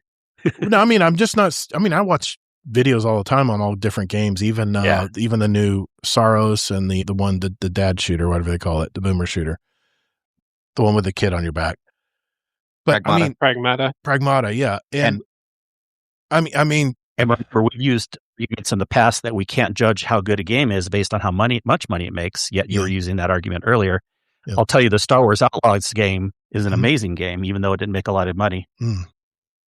I just wonder if they had a smaller team that made that game with not such a high budget, would have given more? I mean, I don't know. Maybe not. Yeah, and where do you draw the line? What's indie? Do you have to have less than 200 employees? Do you have to, you know what I mean? Like, I don't really care. That's the point I'm making. Yeah, I mean, ultimately, as gamers, we only. I love indie games, but I don't think it's as big of a deal as some people are making it out to be. Just find a game you like, support studios that you like, and stuff like that. And I still think there's more indie games that fail than big games that fail, but I love it when games make it. Yeah. I mean, I honestly, I don't care what studio made it either. Only reason I really adore Arc Raiders and Embark Studios is because Soderlund's there, and he's the god. Considered indie? I don't know, but they're a 70-man team. I don't know. Was that indie? I mean, they're owned by Nexon. They're owned by Nexon, but they're an independent studio making this Arc Raiders game, and they're using a lot of tools that a lot of other studios are maybe not dipping their feet into yet. And just the fact, the machine learning, all the different things they're using AI for. I know they got hounded for the AI voices, and I agree, the voices. I think they use real voice actors, but I guess they use AI to generate the actual text. I don't know, whatever. But I don't really care. I don't really care about that. Is the game fun to play and is it good? That's all I really care about. And I don't really care about the studio, but the reason Soderlund is, dude, he's the OG when it came to Battlefield 3 and Battlefield 4. I can see the maps. I can see all of that tenure and love they've put into these giant Arc Raiders maps, and it just is blowing me away, man. It's bringing back Battlefield 3 and Battlefield 4 vibes to me. But sure. Yeah, exactly. And the Battlefield games after that, you could tell someone else was at the wheel because they were very smaller maps. They were very Call of Duty-ish looking. They did not have the soul of the old Battlefield game. And I think it's the reason why they've been struggling. It's the Bungie 343 argument all over again. Every Bungie game has that feel to it. So when there are certain people, you can tell their fingerprints are on it. Yes. And if you can't keep it going, you should move on to another game. I mean the studio too. I don't mean just us. Yeah. And that being said, about me, praising all these smaller companies that are making killer games right now, there's been speculation that the major gaming journalism companies out there have not been covering them as much as they do the big guys that have the money to pay for. Probably true. That's always been true. That question just answered itself now, didn't it? Yeah. Money. Like, true though, forever. That's kind of a different topic. Like, money. That's basically what it comes down to. Sure. But I just wonder if more and more studios out there that are not making good games start to realize that and start to learn from what Embark's doing, making their game. And maybe Embark's not considered an indie studio. I think they're an indie studio, but there is a company that is giving them all the autonomy to do what they want with Nexon. And that's a South Korean company, I think, and they're not that kind of company. They're very much, from what I've heard, they're very gacha game oriented studio. They're all about monetization. Like having NetEase back you or something like that, right? Exactly. It happens. But I think Nexon is watching Arc Raiders and saying, man, they're killing it. Just leave them alone and just bring in the money. I mean, 500 million. That's a whole different, that's a whole different mindset that I wish a lot of, back in the day, the Sonys, the Activisions, the Blizzards, all of the world is let them cook. Let the devs make games. Don't quit chasing past successes and forcing, how many Battlefields have we had now that it's just beaten to death? How many Call of Duties have we had that it's beaten to death? How many of the Need for Speed franchise where it's just like, my God, I can't even, I'm not even interested in a new one that comes out, anything with Need for Speed on it anymore because it's just beaten to hell. Madden, any sports game. They're chasing that recurring money, and they're not doing enough to earn my money back. To earn that recurring revenue. Just because you slap Star Wars face paint on it, and again, I'm gonna knock Renegades for this. Just because you slap some Star Wars face paint on it doesn't make it the next greatest thing, and they're gonna see right through that bullshit. But think about it. The gaming industry is in the same boat as the Hollywood studio industry right now. Mm-hmm. They're only investors are only going to invest in safe bets. They're only going to invest in games. They'd rather make Kung Fu Panda 5 instead of a new movie. Every time I see a new Mario movie, I'm like, I just roll my eyes. I'm like, there's a money grab. What else can they talk about in Mario movies? Come on, man. They're making another Matrix. Did you hear this one? What? Yeah. Well, they made Revolutions, and that was a total crapshoot. I mean, that game. That doesn't matter. Terrible. It's got the Matrix name on it. Whole new director and everything. It's not even the Wachowskis. Not even the brothers. Oh my gosh, sisters, I should say. Wow. See, but there's a thing, man. The investors are calling the shots.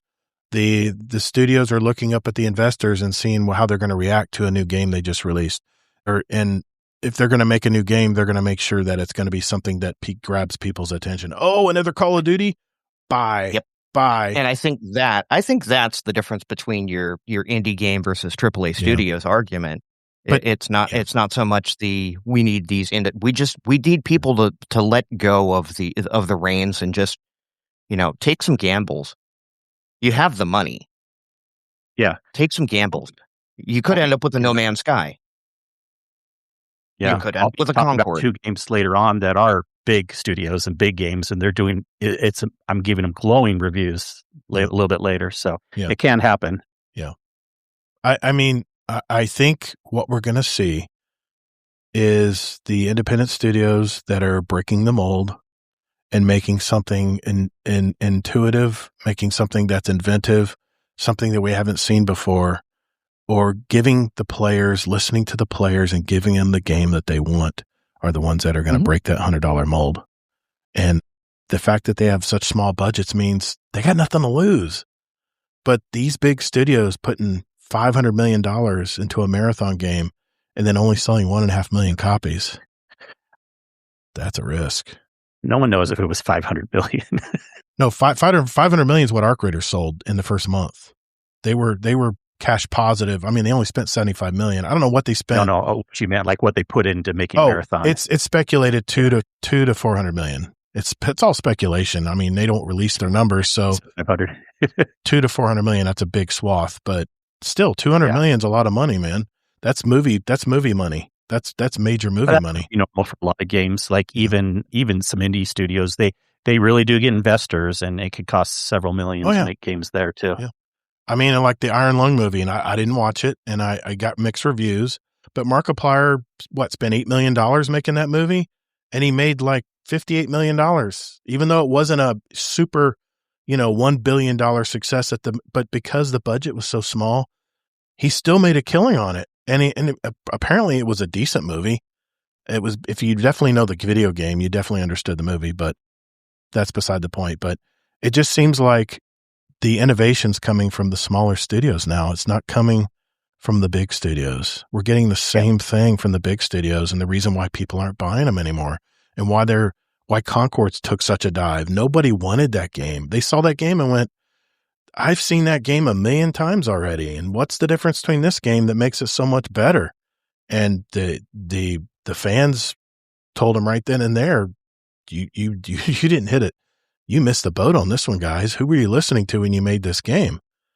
Anyway, I can go off on that, but Taja, I know you've probably, I don't know if you've been wanting to talk here or not, man, but did you have any other comments on this, the indie studios and stuff out there?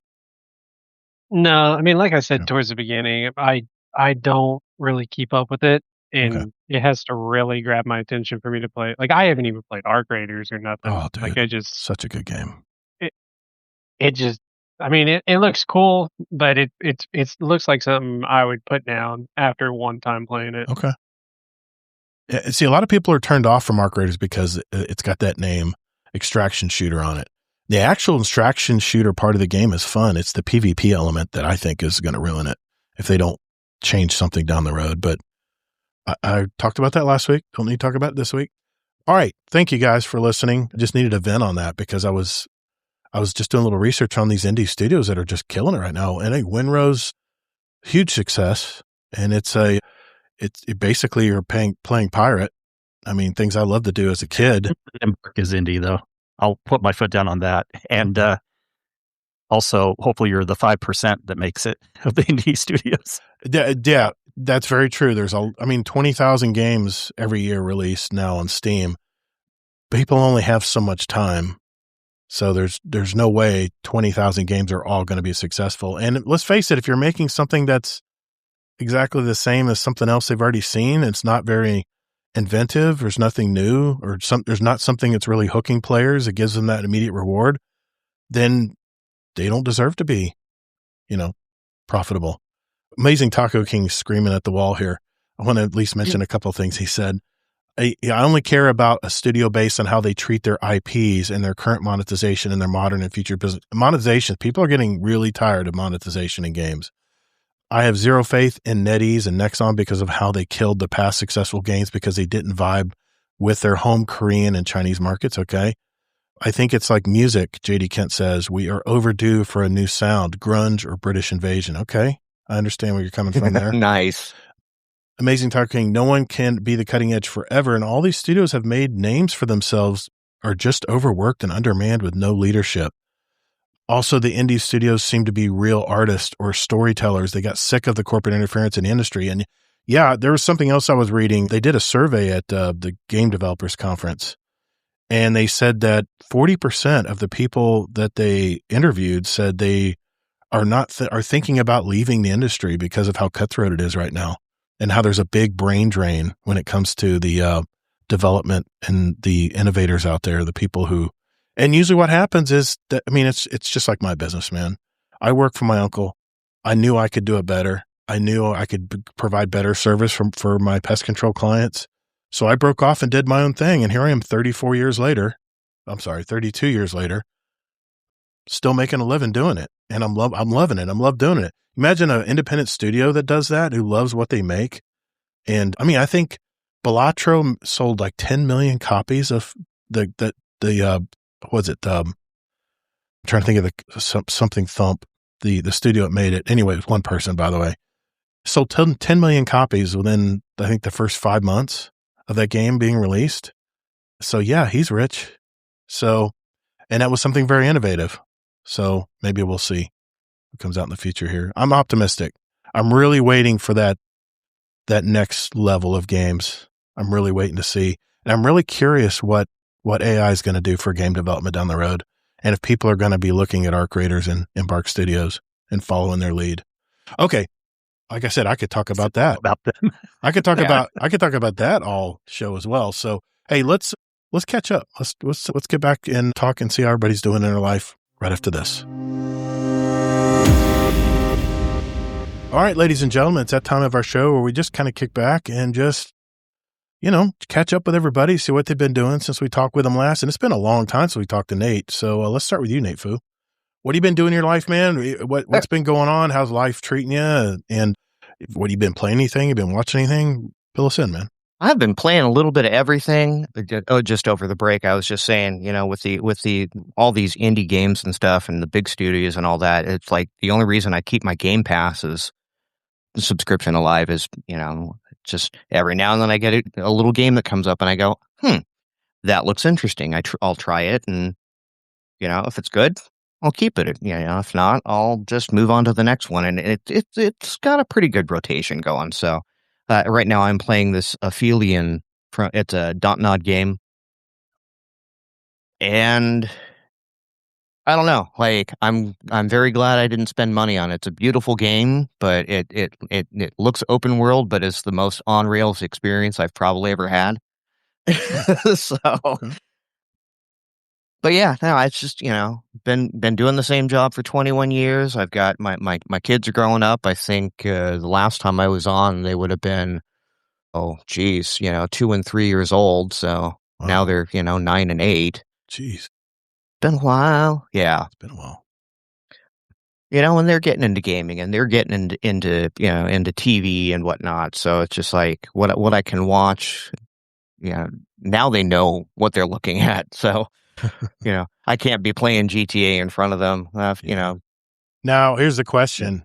Are you like Ronan? Are you giving them a broken controller where they think they're playing, or are they actually playing with the controller now? Oh, they're actually playing. Nice. They're all about chore core games right now, and it's hilarious because they'll be playing, and I've got my youngest is the absolute worst troll ever. We'll be playing a game and she just, and again, it's the ADHD. She's just like, I'm bored doing this customer service crap. I'm just going to go break the back wall down and make everything escape. And I'm like, okay. But, the oldest is just like, what are you doing? And then she just gets chucked across the room and good times. But yeah, I mean, it's that. I think, I've reached out to you a few times because whenever you do like the end of like the big landmark episodes, you've gone back in the past and pulled sound clips from back episodes. Yeah, that's right. My first appearance on the show was a doozy. Nate. We broke Nate. Yeah, we broke Nate. We lost Nate. Uh-oh. Nate had drank so much wine that night. You were sliding out of your chair, man. It was hilarious. Wine, whiskey, yeah. Oh my God! And that's it's just funny because that's actually something I haven't had a drink since the end of October. Outstanding. So that's been a journey. My brother was an alcoholic. Is an alcoholic, and I think he's gone 3 years now. That's awesome. Congrats! Man. Yeah, that is fantastic. Huge. He's very proud when he gets his chips from AA. His little coins, little chips. Yep. That's pretty cool, man. Hell, good for you, man. I'm glad to hear that, man. I'm really glad to hear that. Yeah, it was just, it was making me do stupid things. And it was, when I was responsible with it, as you saw, sliding out of my chair. Yeah. That was happening more and more often. And it's like, again, the reality is I got kids that they're going to come home and, my mother was an alcoholic, and that's what it ended up being the end of her. Mm-hmm. And here I am, like I'm remembering times that I came home from school and literally had to step over her in the hallway because she's passed out in it, and it's like, I'm watching me, from an outside perspective, going that's I'm doing that, and I don't want to do that, and it's been difficult. I'm married to a Jewish woman, so. You can imagine how Passover goes with, me being the sober one and the wine's flowing freely and, I hear you. So it doesn't matter if it's drinking alcohol or playing video games. I mean, addiction's addiction. And when you look up and you're not spending time with your family because you're so sunk in on a video game and you can't seem to stop playing, it's the same thing. I mean, as long as I think realizing that you have a problem is such a hard step. Denial's a bitch, man. Denial's a bitch. You can tell yourself that, everything you're doing is fine because, you deserve the time to get away from reality and play that video game. I've earned this, or Exactly. And once you come to terms that, it is affecting others in your life as well as you. Yeah, it's a good first step, man. I'm glad to hear you're in remission, man. I love to hear that. I love to hear that, dude. Yeah. Excellent. It's, a lot of people ask how, when I'm around, because my sister owns a pub out here, and again with the holidays and whatnot, and they're like, how do you manage? And my word of advice to anyone that's starting the journey, is thinking about going on that journey and trying to clean their act up, and it doesn't matter what it is. If you're in that cycle and you're in that vicious cycle, it is a lot easier to say no than it is to say no more. Yeah. How's things going with Guardians Mental Health right now? Are they got anything going on right now? Any activities or events coming up? We are doing good. We actually just had Bungie Foundation re-released the Love is the Mind Saver emblem for us, and they actually put a pin out by the time this episode airs, unless, it's in the next 4 hours. It'll be Monday. Yeah. Or you will have missed the deadline too. But yeah, they actually have a pin now. that the proceeds go to help the cause. And I mean, we're doing what we can to get the message out there. And like I said earlier, with my shameless plug, we're spinning up the Mental Collab program, and this is basically, we already have our ambassador program. I believe we have a few of them in this community here as well. But yeah, it's just, spreading the message, and it's giving streamers, content creators, Discord owners, basically people in the community tools that they can use to, like, whether you want to admit it or not, you are a figurehead in this community. I know that's kind of tough to swallow sometimes, but with that comes, certain responsibilities and certain, I guess, circumstances where people are going to turn to you and people are going to open up to you on that gaming night because you're you're the guy that's always been there. And basically what we're trying to do as an organization now is give back to the creators as well and help arm them to be prepared for those situations. I got a little bit ahead of myself. For those of you who don't know what Guardians Mental Health is, could you just give them like a quick synopsis of what that is? I mean, how it started? Well, it's, the name comes from, basically, we were all a bunch of gamers in the Destiny space. It actually started out way, way back in the day as the Saint 14 project. Right. And then for obvious licensing issues, they changed the name and ended up going through a couple of iterations, ended up with, Guardians Mental Health, much like this, Guardian Roundtable. Exactly. We always rebrand. Right.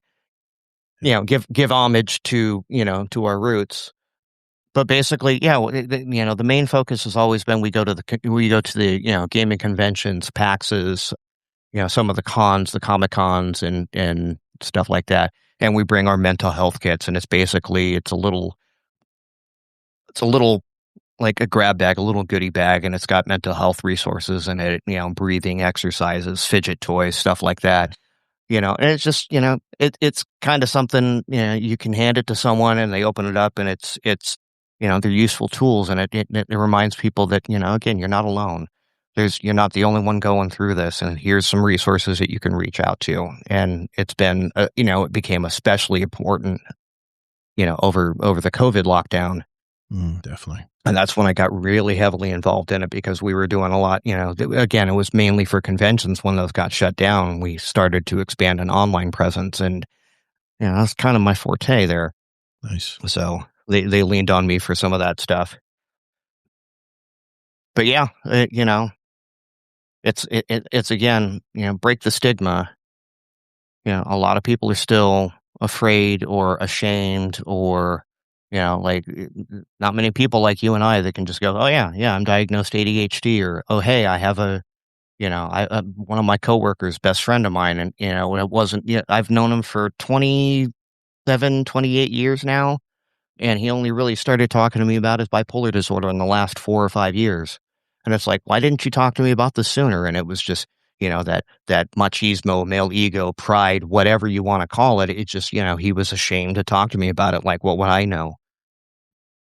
And because I'm just, I'm so open about it myself, and I'll wear my merch I wear my merch to work. I'll wear my, Guardians Mental Health bracelet or whatnot. And it's like the amount of conversations that have started amongst grown men that were just, it's like, and they'll never say it in front of the other coworkers, but they'll catch me over in the smoking area and go, hey, can I sit and talk with you for a minute?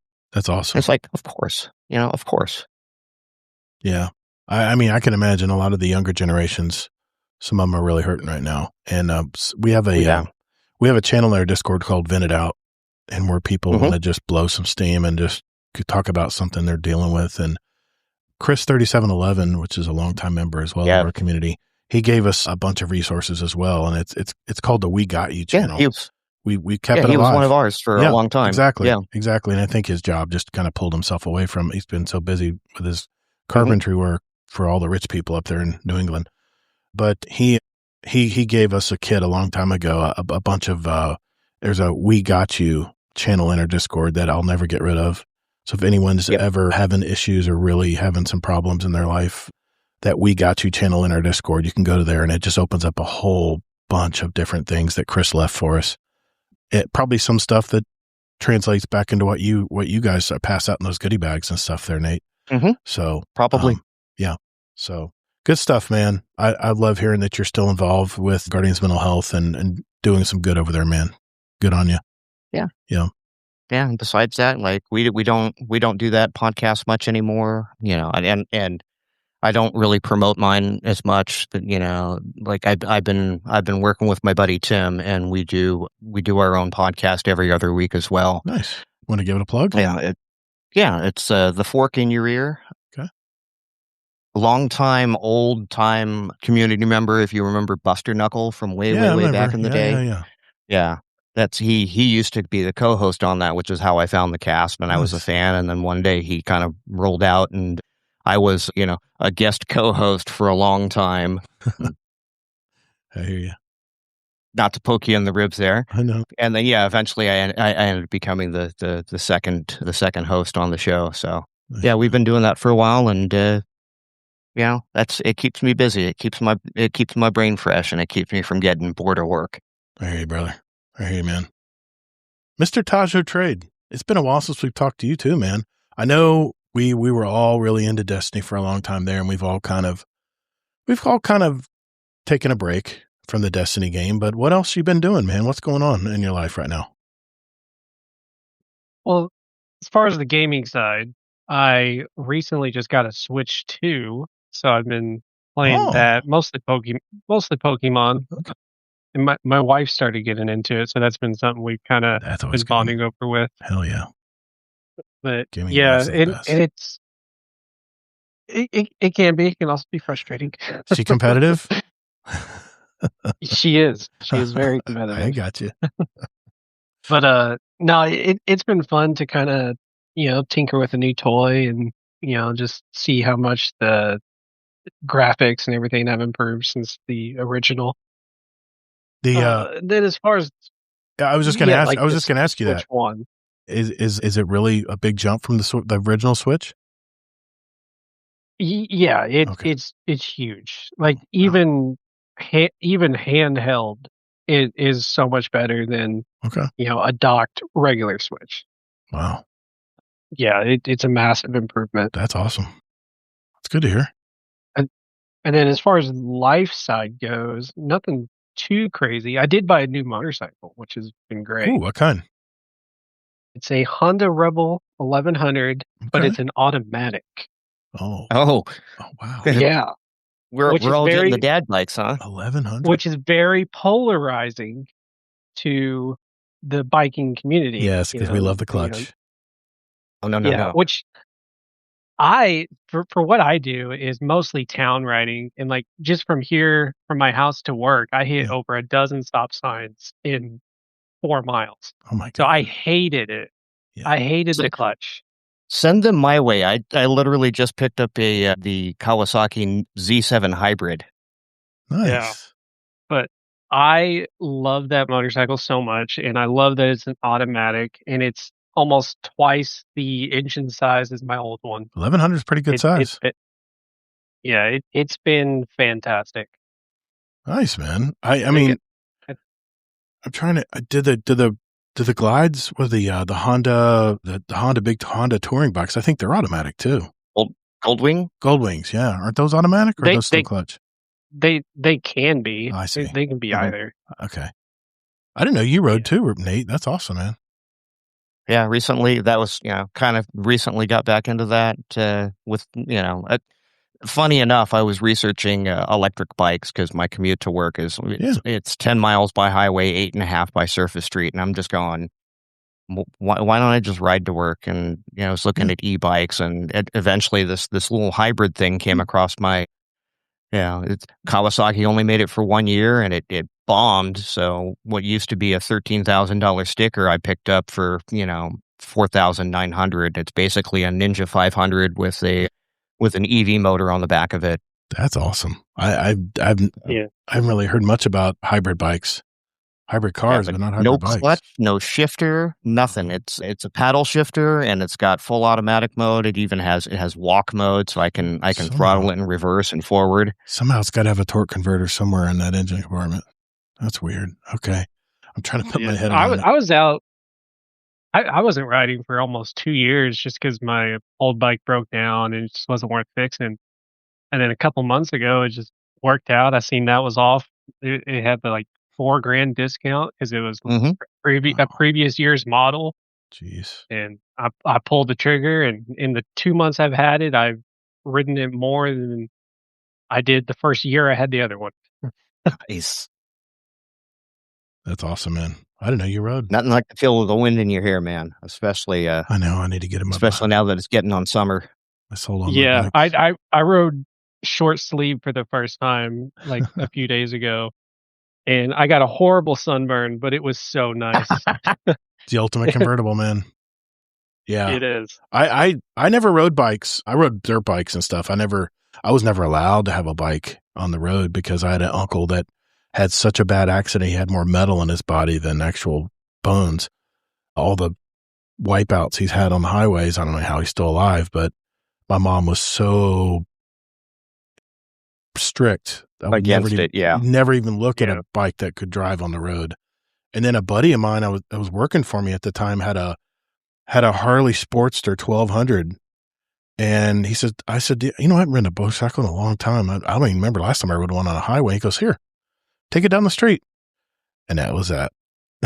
That was it. I bought a Sportster. Then I moved up into, that's not about me, but I moved way up into bikes. And then I got stupid on a Hayabusa. And I said, okay, I need to take a break from riding motorcycles for a little bit.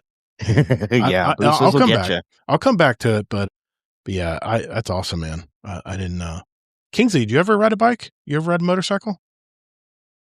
No. Okay. But I would if it's automatic, hybrid, or EV because I don't do shifting. I didn't know they made those. And especially that price you're mentioning, Nate, I was like, Not bad. I'd do that Yeah. probably.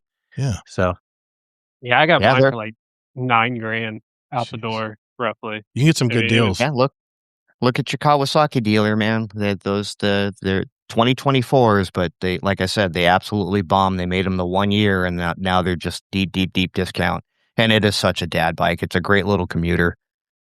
Yeah. I had a Kawasaki, I think it was called a Nomad. Mm-hmm. That was a great bike So too. around here, I would probably actually prefer more though, like a dirt bike, because there's so many in Utah, great national parks and Yeah. trails you can go on and stuff. Get a So dual it'd be a sport. tough decision, or maybe one that could do a little bit okay on both. You know what I mean? Yeah, a dual sport. Doesn't have to be like super street fast. So some good wheels, tires that could do okay and off roading too. Yeah. You know, JD Yeah. Ken in chat said he drove a BMW touring bike that had an automatic transmission. I didn't know BMWs had Yep. those. That's awesome. Well, I found out Yeah. that Honda has actually been doing it for like 20 years. What? They've just been getting it. Yeah. Like the dealer I would talk to, he said they've been around for like roughly 20 years. They just got more popular recently. Yeah, and all the innovations they've done with the e-clutch now. Yeah, That e-clutch yeah, is it's gotten so good that they're thinking about making it standard equipment. I mean, I tell you what, whenever my bike shifts by itself, I almost don't even notice it. Like Right. it doesn't interfere with your riding at all, and I can still take off from a stoplight and hit 60 in 2 seconds and not even feel a single jolt. I mean, it's amazing. wow. I wanted to mention Amazing Taco King is listening in the chat. He's 20,000 feet in the air on Wi-Fi on an airliner right now. That is amazing, man. That's some crazy shit right you there. never done that, Todd? The Wi-Fi never works. Every time I get on a plane, the Wi-Fi sucks. It's always broken. Every time I've been on a flight, it's like, sorry, the Wi-Fi's out. I'm like, okay, great.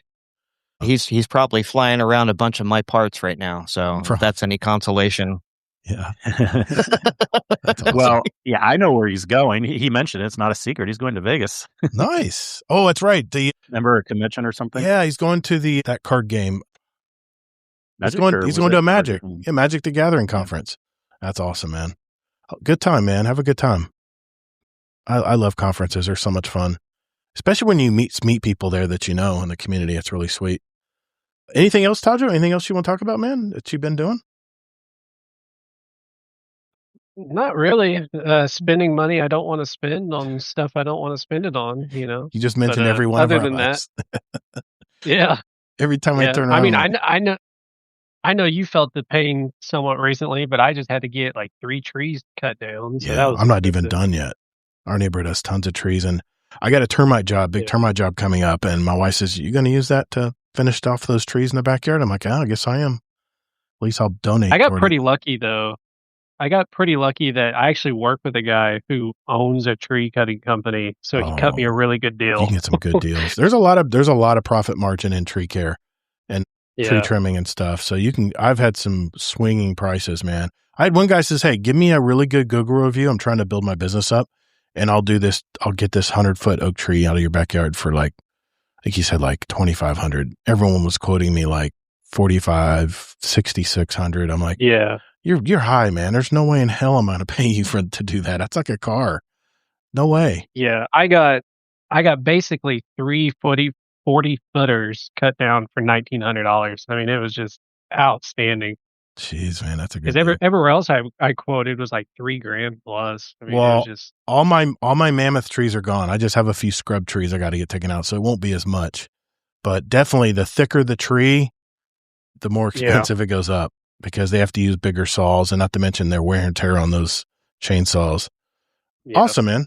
Good to hear, man. I mean, it's good to talk with you, man. I know it's been a while since we've spoke, but glad you came on tonight, I kind of, when I quit playing Destiny, I just quit checking in on them. Discord as much. I know. That's because we were all about Destiny back then. If you're not playing Destiny, it's kind of hard to talk, in a community of a bunch of Destiny players when you're not really care to play the game anymore. So I get it, man. It's why we pivoted. Funny. It's like, it's the other is I've been living vicariously through the Destiny podcast because it's like I haven't been able to play, and it's like I still love the story. Yeah. So I don't know what the story is. He doesn't. Yeah, he skips. No, here's the thing though. when Destiny's hot and there's a lot to talk about, we'll be talking about it. Trust me, because it's still mine and Kingsley's love. We still love the game. So I'm sure I'll check back in once things pick up, or if they pick up, however it goes. In May we're going to hear something about the June update. So we'll know more about what's going on with Bungie come May. In our May episodes, we'll be talking more and more about Destiny. So hang in there. We're not leaving Destiny behind. We still love the game. We still love to play it. I mean, we raid every weekend, for Christ's sake. So Kingsley, what's going on? I started that. Are you? Yeah, you are. You are the one. You want to? Yeah. I forgot about that. Yeah. Yeah. We'll get into the rating talk too, for sure. Yeah. But I do want to mention, we want people to stay in the Discord and chat about whatever, because again, we've always had the other channels like Life Talk or whatever, but we're doing really good with the other games channel too. If no one's checked that out, I created a forum where you can go into all the different games. You can create your own if you want. We're having a lot of talk in games like, whatever, like Warframe, Division, Diablo, lots of games out there. You can talk about whatever. And we want you to stay in the community. If you want to talk about games, talk about whatever you want. And there'll probably be someone that has some kind of input, unless it's something super small. Yeah. But even still, stay in the community. It's not just Destiny. And then, of course, none of the Destiny stuff's going away. So, Yeah. Yeah. All right. Yeah. What's going on, man? What's going on this week? It's been an amazing gaming week as far as like I've been super blown away, impressed with stuff. Oh, that's right. And I love my indie games like Clair Obscur and hope they make more stuff like that. But I have some really, really cool big game things that I've done recently. One is been around forever, and I'm just talking about some more, but I got to one point. And then one's a new expansion that came out for a big game. So I'll start with talking a little bit more about Warframe, just because I got to the point where the big kind of like area in the middle where there's like a big drop, a big spoiler, big thing that happens. And I'm going to be very respectful because I was very lucky to be in a situation where I was not spoiled at all with this thing. And most of the time also, I don't really care. I kind of like looking up stuff. And then the reason why I still appreciate spoilers generally is because then when it comes up in the game, I see how it plays out there versus in my mind. And it's just kind of a fun experience. But for whatever reason, I wasn't spoiled about this huge thing. Luckily, the videos I watched, it's kind of probably like this unwritten rule in the community. Like, if you can keep this a secret, do this. So, and in this situation, I was really glad it was a surprise because it was pretty darn impressive. This big spoiler thing that happens in Warframe once you get through the campaign for a bit. Like, it's game changing. And really impressed with the music more and more in Warframe. You know, we always say Bungie has great music, but we can't say it's the only game with great music. But, you know, just everything that's going on, this company still is rocking it. And it shows you that live service games can last. You can have a good company. From what we can tell, Digital Extremes, people love working there. Whenever they're having like developer streams and stuff, everyone seems happy. They're not looking like deer in the headlight like sometimes of the Bungie streams, like they get caught with art theft or things like that. Yeah, right. It's just, I'm super impressed with it so far. And it's always, like I said, it's been a game forever I've been meaning to check out, but now that I'm finally going through it, it's pretty cool experience. And this big spoiler thing that happened, I was really impressed with. And of course, I'm not going to mention anything because it needs to stay that way if you have not experienced it. Yeah, I've seen you play both games, yeah.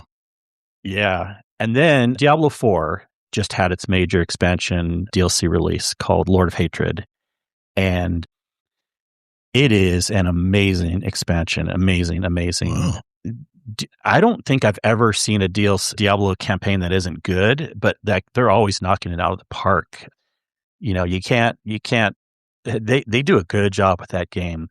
And even if people don't like seasonal things here and there, whatever, and sure, that can go up and down a little bit, but generally they knock it out of the park with the seasons too. But yeah, I'm going to lose my wife for about 3 months on this one. Yeah.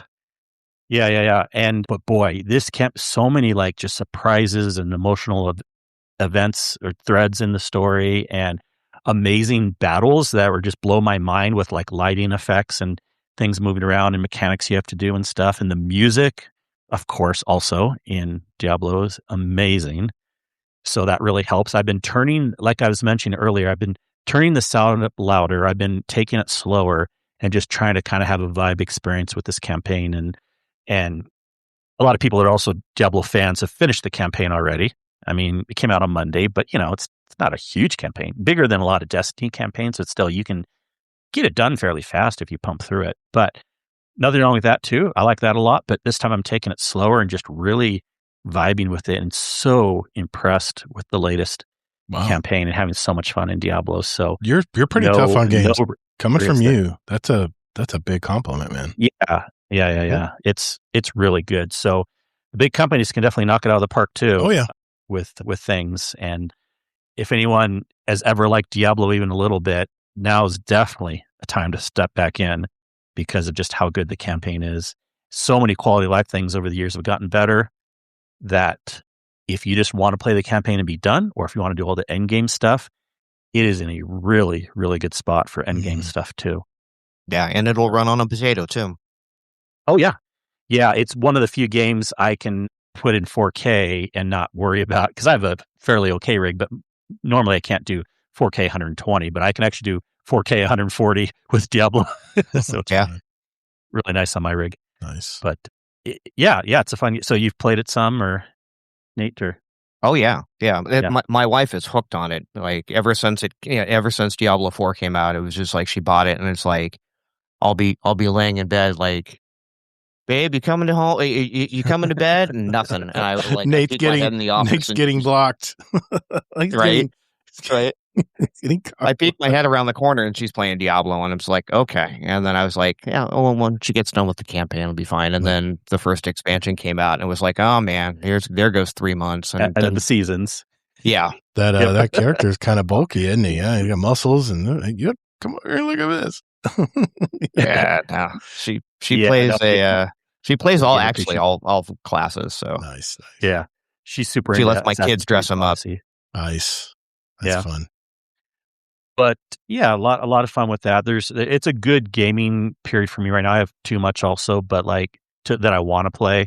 Yeah. Like still always enjoying Division and enjoying raiding. You know, I try to do once or twice a week. I mean, we have our Saturday night ones generally, and then we have sometimes I'll join Wednesday ones also. I do also want to give a shout out. We had a fun thing in the Discord. We'd love to see more people next time. We did a little movie night last Saturday night. Yeah, I missed that. What did you guys? Yeah. Oh, I remember what you told me. You know. I spent some time with Mrs. Gator. Okay, let's just leave it at that. That's fine. Yeah, but you didn't know what we were doing. No, I forgot what movie you watched. Yeah. Night at the Roxbury. We just how nice. had the idea because he hadn't seen that forever. I'm like, yeah, I'm down. And so we just kind of watched that together. Good, cheesy, campy movie. But I want to do more things. Like I keep saying it, but I want to have a Jackbox night sometime soon. I want to have more movie nights, things like that. So, so people can kind of join in if they're gameless at the time or don't know what they want to play or want to have other experiences that aren't just, Destiny raids or Crucible or other games too, which by the way, people, you can put things in the bot too for other games also. Yeah. You can do whatever you want any game in our Discord as long as you're nice. Yeah. So. Yeah, that bot's for any kind of game. Yeah, immediately, yes. We're getting all the phrases in the Discord chat now from the movie. Yeah. So I had fun with that. Nice, and I think that is about it. Life's good outside. Just work is good. I always enjoy my job. Luckily, I mean, I remember one time back when I used to be religious and go to church, but someone was asking in a church class once, like, how many people truly love their job? And I start to raise my hand, and like I kind of was sheepishly like bringing it down because like no one else was like raising their hand. Yeah, really. I'm like, oh no, I mean I'm not the only one. No. But yeah, I feel bad, man, for a lot of people out there, and it's probably even worse these days. But definitely privileged and lucky that way for doing something that I love, and so I try to pay it forward when I can and stuff. So. I mean, they say if you love your job, you never work a day in your life. Yeah, you still feel like you're working, but your days just fly by. When you enjoy or where you're really engaged in your job, whatever it may be, the day just flies by. Then you look up and it's like, oh, it's time to go home. Okay, all right. I mean, but yeah, I mean, I'm in the same boat as you, Kingsley. I mean, I'm really fortunate that I really love what I do. And I love solving problems for people, and I love making my clients' yards just kick butt. And yeah, you get the pain in the butt ones every now and then, but it's just a lot of fun. That's why I keep doing it. So for me, real quick of mental health and psychology myself. So I love that you're on this week, Nate. So yeah, thanks. I was excited when Tajo and Nate were going to be on this week. Next week we got 2 more. I'm excited to talk to those other 2 as well. We didn't see a movie this week. We were going to see the Michael movie, but I heard that they were pretty much glossing over all of the other things that we knew Michael Jackson was involved with. So we decided not to see it. And my wife really didn't want to see it. So we decided not to see the movie this week. We are going to see Devil Wears Prada 2 next week. So I'll let you guys know how that is. I know it's not exactly a guy film, but I did see the first one. What are you talking about? I thought it was funny. I thought the first movie was funny. I mean, if I can remember a movie, it had to be good if I remember it. Yeah, I think Meryl Streep carried that first one, but we'll see. We'll see what happens. I mean, there's so much star power in this. Stanley Tucci and stuff. It's gonna be fun to watch. I have been playing Arc Raiders, man. The new Rivenstide DLC just dropped Tuesday from Embark Studios, and they've added some new gadgets as well as a new big arc enemy called the Turbine. It definitely looks like a UFO. It's a cylinder-looking thing that just floats from the sky and lands on the map, and it makes an entrance, man, because you can hear this whirring noise. Just disrupts everything you're doing on the map, and it frickin' shoots out bolts of lightning that travel and just light you up. And I've started helping some people fight it, and it doesn't really fight back. It's just kind of reactive. If you get too close, you will get struck. If you get struck twice, you're gone. You're dead. But it just kind of floats around the maps just passively. And I mean, like it knows it can't be dropped, and people are dropping it now. I mean, they're figuring out how to knock it down, but that's the thing I love, man, is each of the enemies has its own little personality or way of decoding how to get it to fall down and blow up. There's a new gadget called the Powered Descender. It's a jetpack but you hang on to it, and it kind of just slows down your fall from like a high spot that normally might hurt a little bit. It just kind of cushions your fall down, and it only has like 10 seconds. I think you can use it. There's a new Mark III Epic Augment that throws smoke when your shield is broken. It's the same as the tactical MK2, but it has a lot more storage slots. There's a thing called the Dockmaster Detector. It's a makeshift treasure detector. So you're literally on the beach on the map. It kind of leaves you vulnerable, but you're out there using a metal detector that's homemade and trying to find loot, and you do find loot. It's the coolest thing, man. Okay. There's like a little light. It just goes beep, beep, beep, beep, beep, beep, and then turns green. You have an animation where you start digging with your hands, and there comes the loot. It's the coolest thing. There's another item called the white flag. You can either wave it like, I'm peaceful or whatever, or you can stab it in the ground. It's like a little short flag saying, this is my loot. Don't touch it or something. It could be could probably start a fight doing that. And I've heard the tennis courts is the places to farm the new blueprints. And speaking of that, funny story, I was in the hotel on the new map looking through containers, and this guy out of nowhere just comes up to me and say, "Hey man, look in that trash can over there." And once I did, there was a blueprint for the brand new powered descender. The problem is, though, you need all these special parts from this god tier turbine enemy to craft one. So I'm probably not going to use it for a while, but I'm enjoying looting the containers. You have the print for it now. I got the blueprint for it. And you know what? That's the second person who's given me a blueprint for like the newest, latest, greatest weapon. And I even keep thinking Embark is like, knows when I'm jumping on. I know it sounds very conceited to say that, but I keep thinking that because I've been talking about it on the podcast, that maybe someone's listening and saying, "Hey, I don't even know if they could even have the technology to do that." It's like insert one of their developers in the game and say, "Hey, go show them where the blueprint is," or something. I like to think that that's what happened anyway. Let me live my fantasy.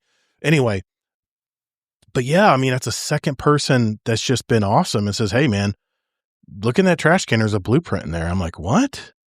And yeah, it was pretty cool. Pretty cool. Other than that, I mean, I've been watching, The Floor, my usual shows that I've been watching, and there's a new show on HBO called The Rooster. It's about a middle-aged guy who is trying to adapt to the younger people in a college town. We just started it. So Steve Carell, right? Yeah, Steve Carell, exactly. And it seems pretty funny. The writing's pretty spot on. And he's there with his daughter, and his daughter broke up from her husband because her husband was cheating on somebody. And the story gets a little deep in the woods, but so far we're liking it. And been other few shows we've been watching too, but no movies this week. So next week, like I said, Devil Wears Prada 2, I think we're going to watch that, and we'll let you know if it's worth a watch or not. So, I mean, that's it for me, guys. Hey, Guardians, if you would like to ask us a question for the show, head over to guardiandowncast.com to send us a voicemail or email us with your question. However, the best way to send us a question is to write it out in our podcast questions channel in our Discord community. You can access it on the Discord app on your phone or on the web. It's discord.gg/GuardianDowncast. Don't think about it. Just do it. Do it right now. The links are in our show notes. Later, Guardians.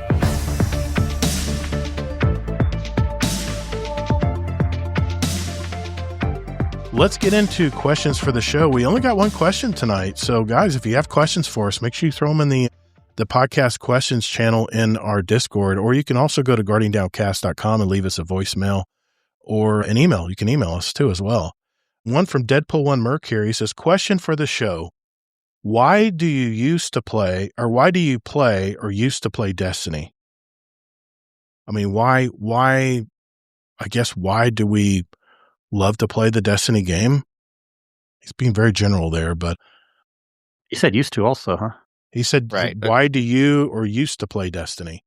So that applies to so when you were playing it, why were you playing it? Why, right now? What was it? I guess what he's asking is, what is it about Destiny? I get it. You play? So let's go to Tajo, because, I mean, he used to play Destiny. Why would you play Destiny? What is your... I think it was just the amount of... Because I came in so late, there's so much I could do, and joining this community really helped push me to keep playing. Like, if I didn't have the community, I probably wouldn't have lasted as long as I did. But it was just the stuff you could do kept me interested. Like, again, didn't care about the story. I don't even know what's going on. But the gunplay was amazing. The powers were great. Like you said earlier in the show, I am very much like a task-oriented person. I love, collecting the red borders or, ticking off certain things that I want to accomplish. And there's just so much that I could do in the game, and it was ever evolving and continuing to add that it just kept bringing me back. That's kind of where I'm at with Arc Raiders right now. I'm the newbie on the block now. I think I'm level 62 now. No, No, I just hit 70. Yeah, I need to really watch what time I've been putting in this game. I don't even know what the max is in Arc Raiders, but I feel the same way you do about Arc Raiders right now. But I mean, obviously the lore in Destiny for me, the story, I think the stories are interesting. I didn't think the episodes were that great. It kind of bored me very quickly, but I mean, it's just that Destiny gun feel, right? It's that feeling of shooting an alien in the face and, you know, them flying at you and trying to kill you. And the worlds, are just fantastic. Worlds are so engrossing, you know? It's a good fantasy to kind of escape to, Destiny 2 is. So, you on the same page, Nate? Yeah, I mean, to me, it's always been like, Bungie has a way that they make a game feel like it just something. They've got that little secret sauce, whether it's the engine or whatever they're doing. And I'm curious because they're remaking Halo CE there in Unreal 5. If it still has that feel, or if it feels like an Unreal game, that'll make or break it for me.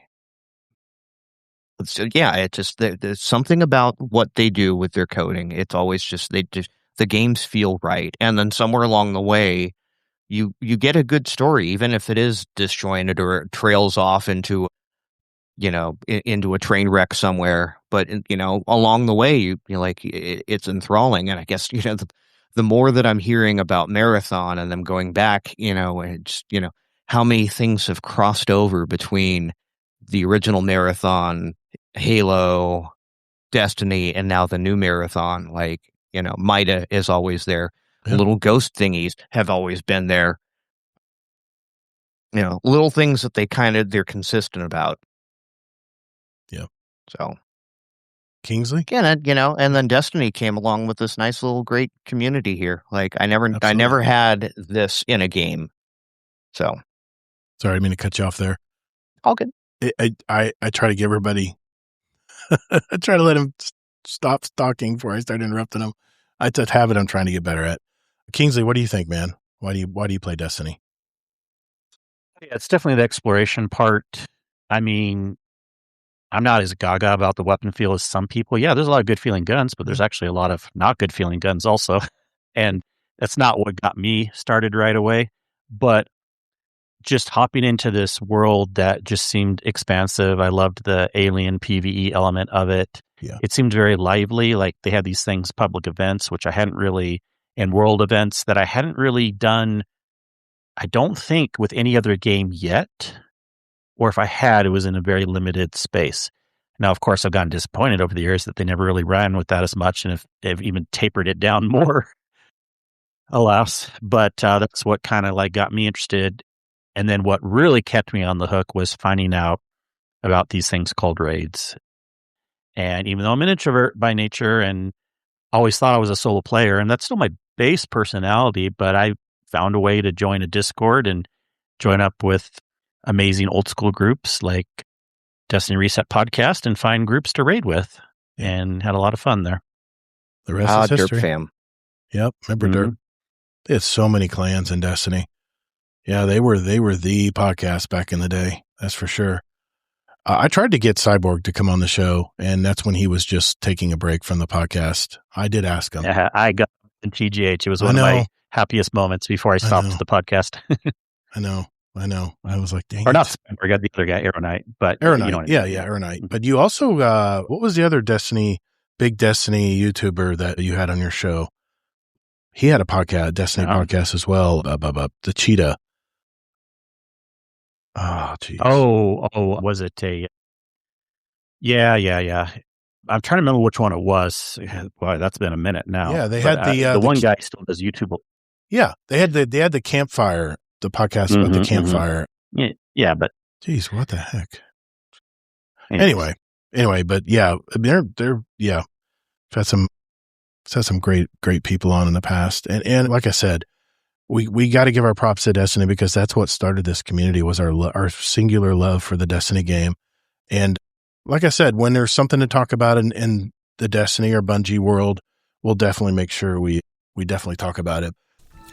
Hey Guardian, our show runs on Duncan. I mean, it's supported by our community. And by that, I mean our Patreon community. We're nearly 100 strong now. And if you want to join an awesome group of people and get the benefits like a private channel with myself and Kingsley Mac and all of our other Patreon members out there, not to mention special badges in our Discord community, years of behind the scenes, special audio and video episodes just for our patrons, and it's really simple. Just go to GuardianDownCast.com and hit that Patreon button to find out more. You can also join us for free, so what do you got to lose? If you've received any value from the show today, keep those corporate sponsors out of our podcast by simply joining our awesome community at patreon.com/support Guardian Downcast. Later, Guardians. Hey, audio listeners, it's Future Gator here. Hey, I just want to thank you for listening to the show. Especially you that listen every week and all the way at the end of the podcast. It's always a little special, little goodie there for those of you who play through the credits, or the show music, I should say. Hopefully these topics are very entertaining and you're enjoying our new format with our roundtable show. And if you have any feedback, be sure to give it to us. It is show feedback channel in our Discord, or you can go to GuardianDownCast.com and send us an email, or leave us a voicemail if you like. We welcome any feedback you guys have. We always want to make the show better for you guys. Really good topics this week. And I really learned a lot about Embark Studios and how they only took 3 years to make Arc Raiders. That is amazing. If you haven't played Arc Raiders yet, I mean, it's $40, I think. The monetization is very, very light. They don't really push anything on you as far as monetization. There's a lot of cool stuff to do in the game. And yes, I'm maybe in the honeymoon phase still because I'm only level 70. But I've put over 100 hours in this game now, and I get a lot of Destiny vibes, a lot of Destiny 2 vibes from this game. And, of course, the old Battlefield large maps and just gorgeous places to play. And it's really nice. I really like the new Reventides. I like the new map. Some people have said that it's underwhelming. I don't think so. I really think it's a great additional map that they have on the lineup right now. There's so many maps you can play. It's pretty cool. But I'm curious what you guys think. I didn't know AI was being used already in game development, at least not to the extent that I'm hearing Embark has used it. As far as taking 3 years to make this game, it's unheard of when you hear about studios taking 8 years to make similar games. Big, giant IPs. So I'm curious what you guys think. Are we going to see more of this, or is this just a fluke? I really don't know what to think here, but curious what you guys think. Go to our show feedback channel in our Discord, or like I said, go to GuardianDownCast.com and shoot us an email or just leave us a voicemail with your questions or with your comments. And we like to hear your input. By the way, if there is a topic that you want us to talk about, we have a channel in our Discord called Gaming Articles for Roundtable in our Discord as well. And that's discord.gg/Guardian Down Roundtable, all one word, if you want to get a direct invite to our community. Really cool people in here. It's a very, very casual place to hang out. And we play all kinds of games. So check it out. Big shout out to my co-host, Mr. Kingsley Mac. Shows up every week to hear my dramatic takes on everything. A big shout out to our Patreon community. We have bonus content, special roles in our Discord, private channels where you can talk with us and other patrons of the show. And if you're curious what's involved, you can join us for free if you just want to kick the tires and see what's involved. It's patreon.com/support Guardian Downcast. Special shout out to our largest supporters that give back to our community. That would be our Dungeon Champion patron, Deadpool1 Merc, our Raid Boss patrons, Amazing Taco King, Frostbite, and Jealous Gaming. And if you've enjoyed today's episode, you're entertained, the only way we grow is if you tell someone about our podcast. So if you know a gamer out there that you think might enjoy our little podcast, GuardianDownCast.com. That's all you got to tell them. So for whatever game you're into these days, be sure to take breaks, hydrate, and touch grass. Mick Lowe, our $10 fist bump patron, been a member for almost a year now, and a member of our Discord community for over 7 months now. Thank you, sir. The path to victory is long, but there's always hope. Fight! Thank you all so very much for listening, and whether in life or in your game, hey, get your reps in. And later, Guardian.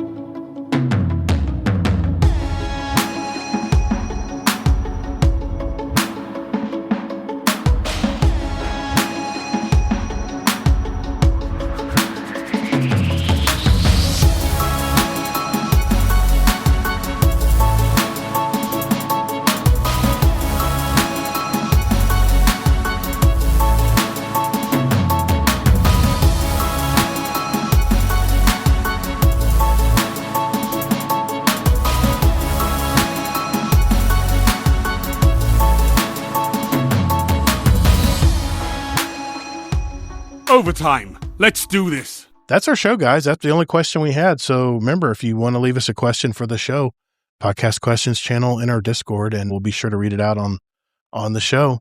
But I just wanted to thank again Mr. Nate Fu for being on the show tonight. Did you want to, before we go here, did you want to give a shout out to anybody, or do you want to plug your podcast again? Whatever you want to say, man. How can people reach you out there? Yeah, I mean, you know where to find me. I'm always in the Discord. If I'm not, if there's a Discord that RNG Gator is in, I'm probably in the same one. Right. Okay. That's awesome. Yeah, it is. It is.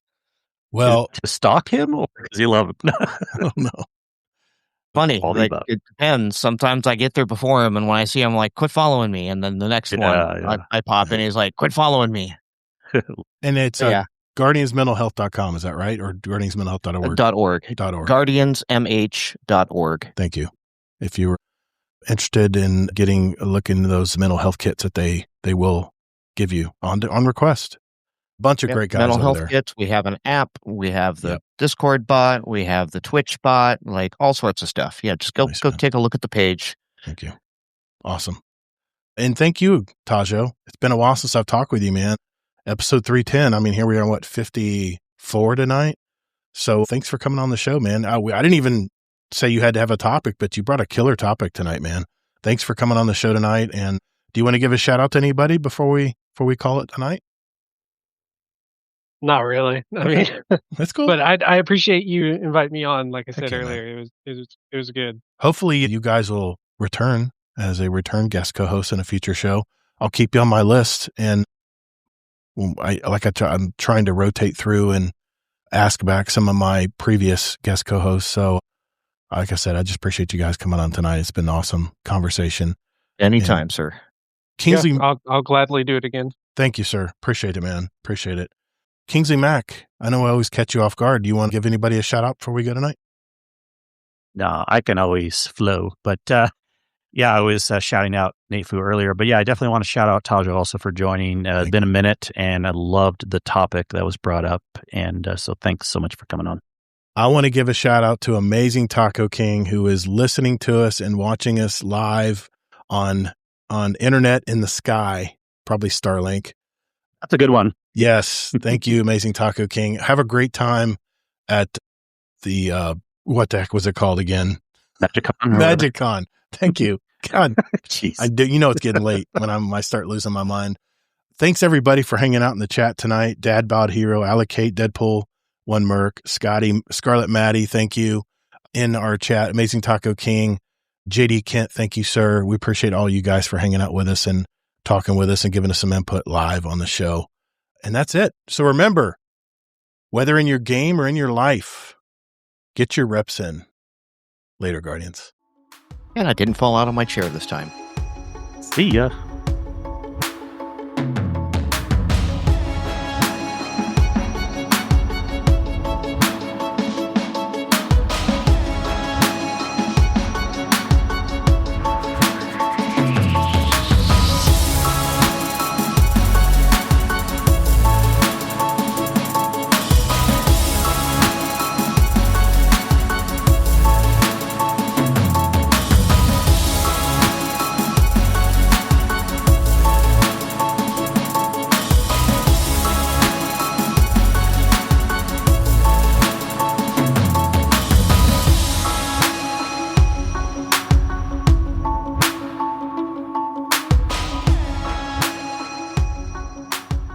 Nate got broken. We broke Nate. We broke Nate.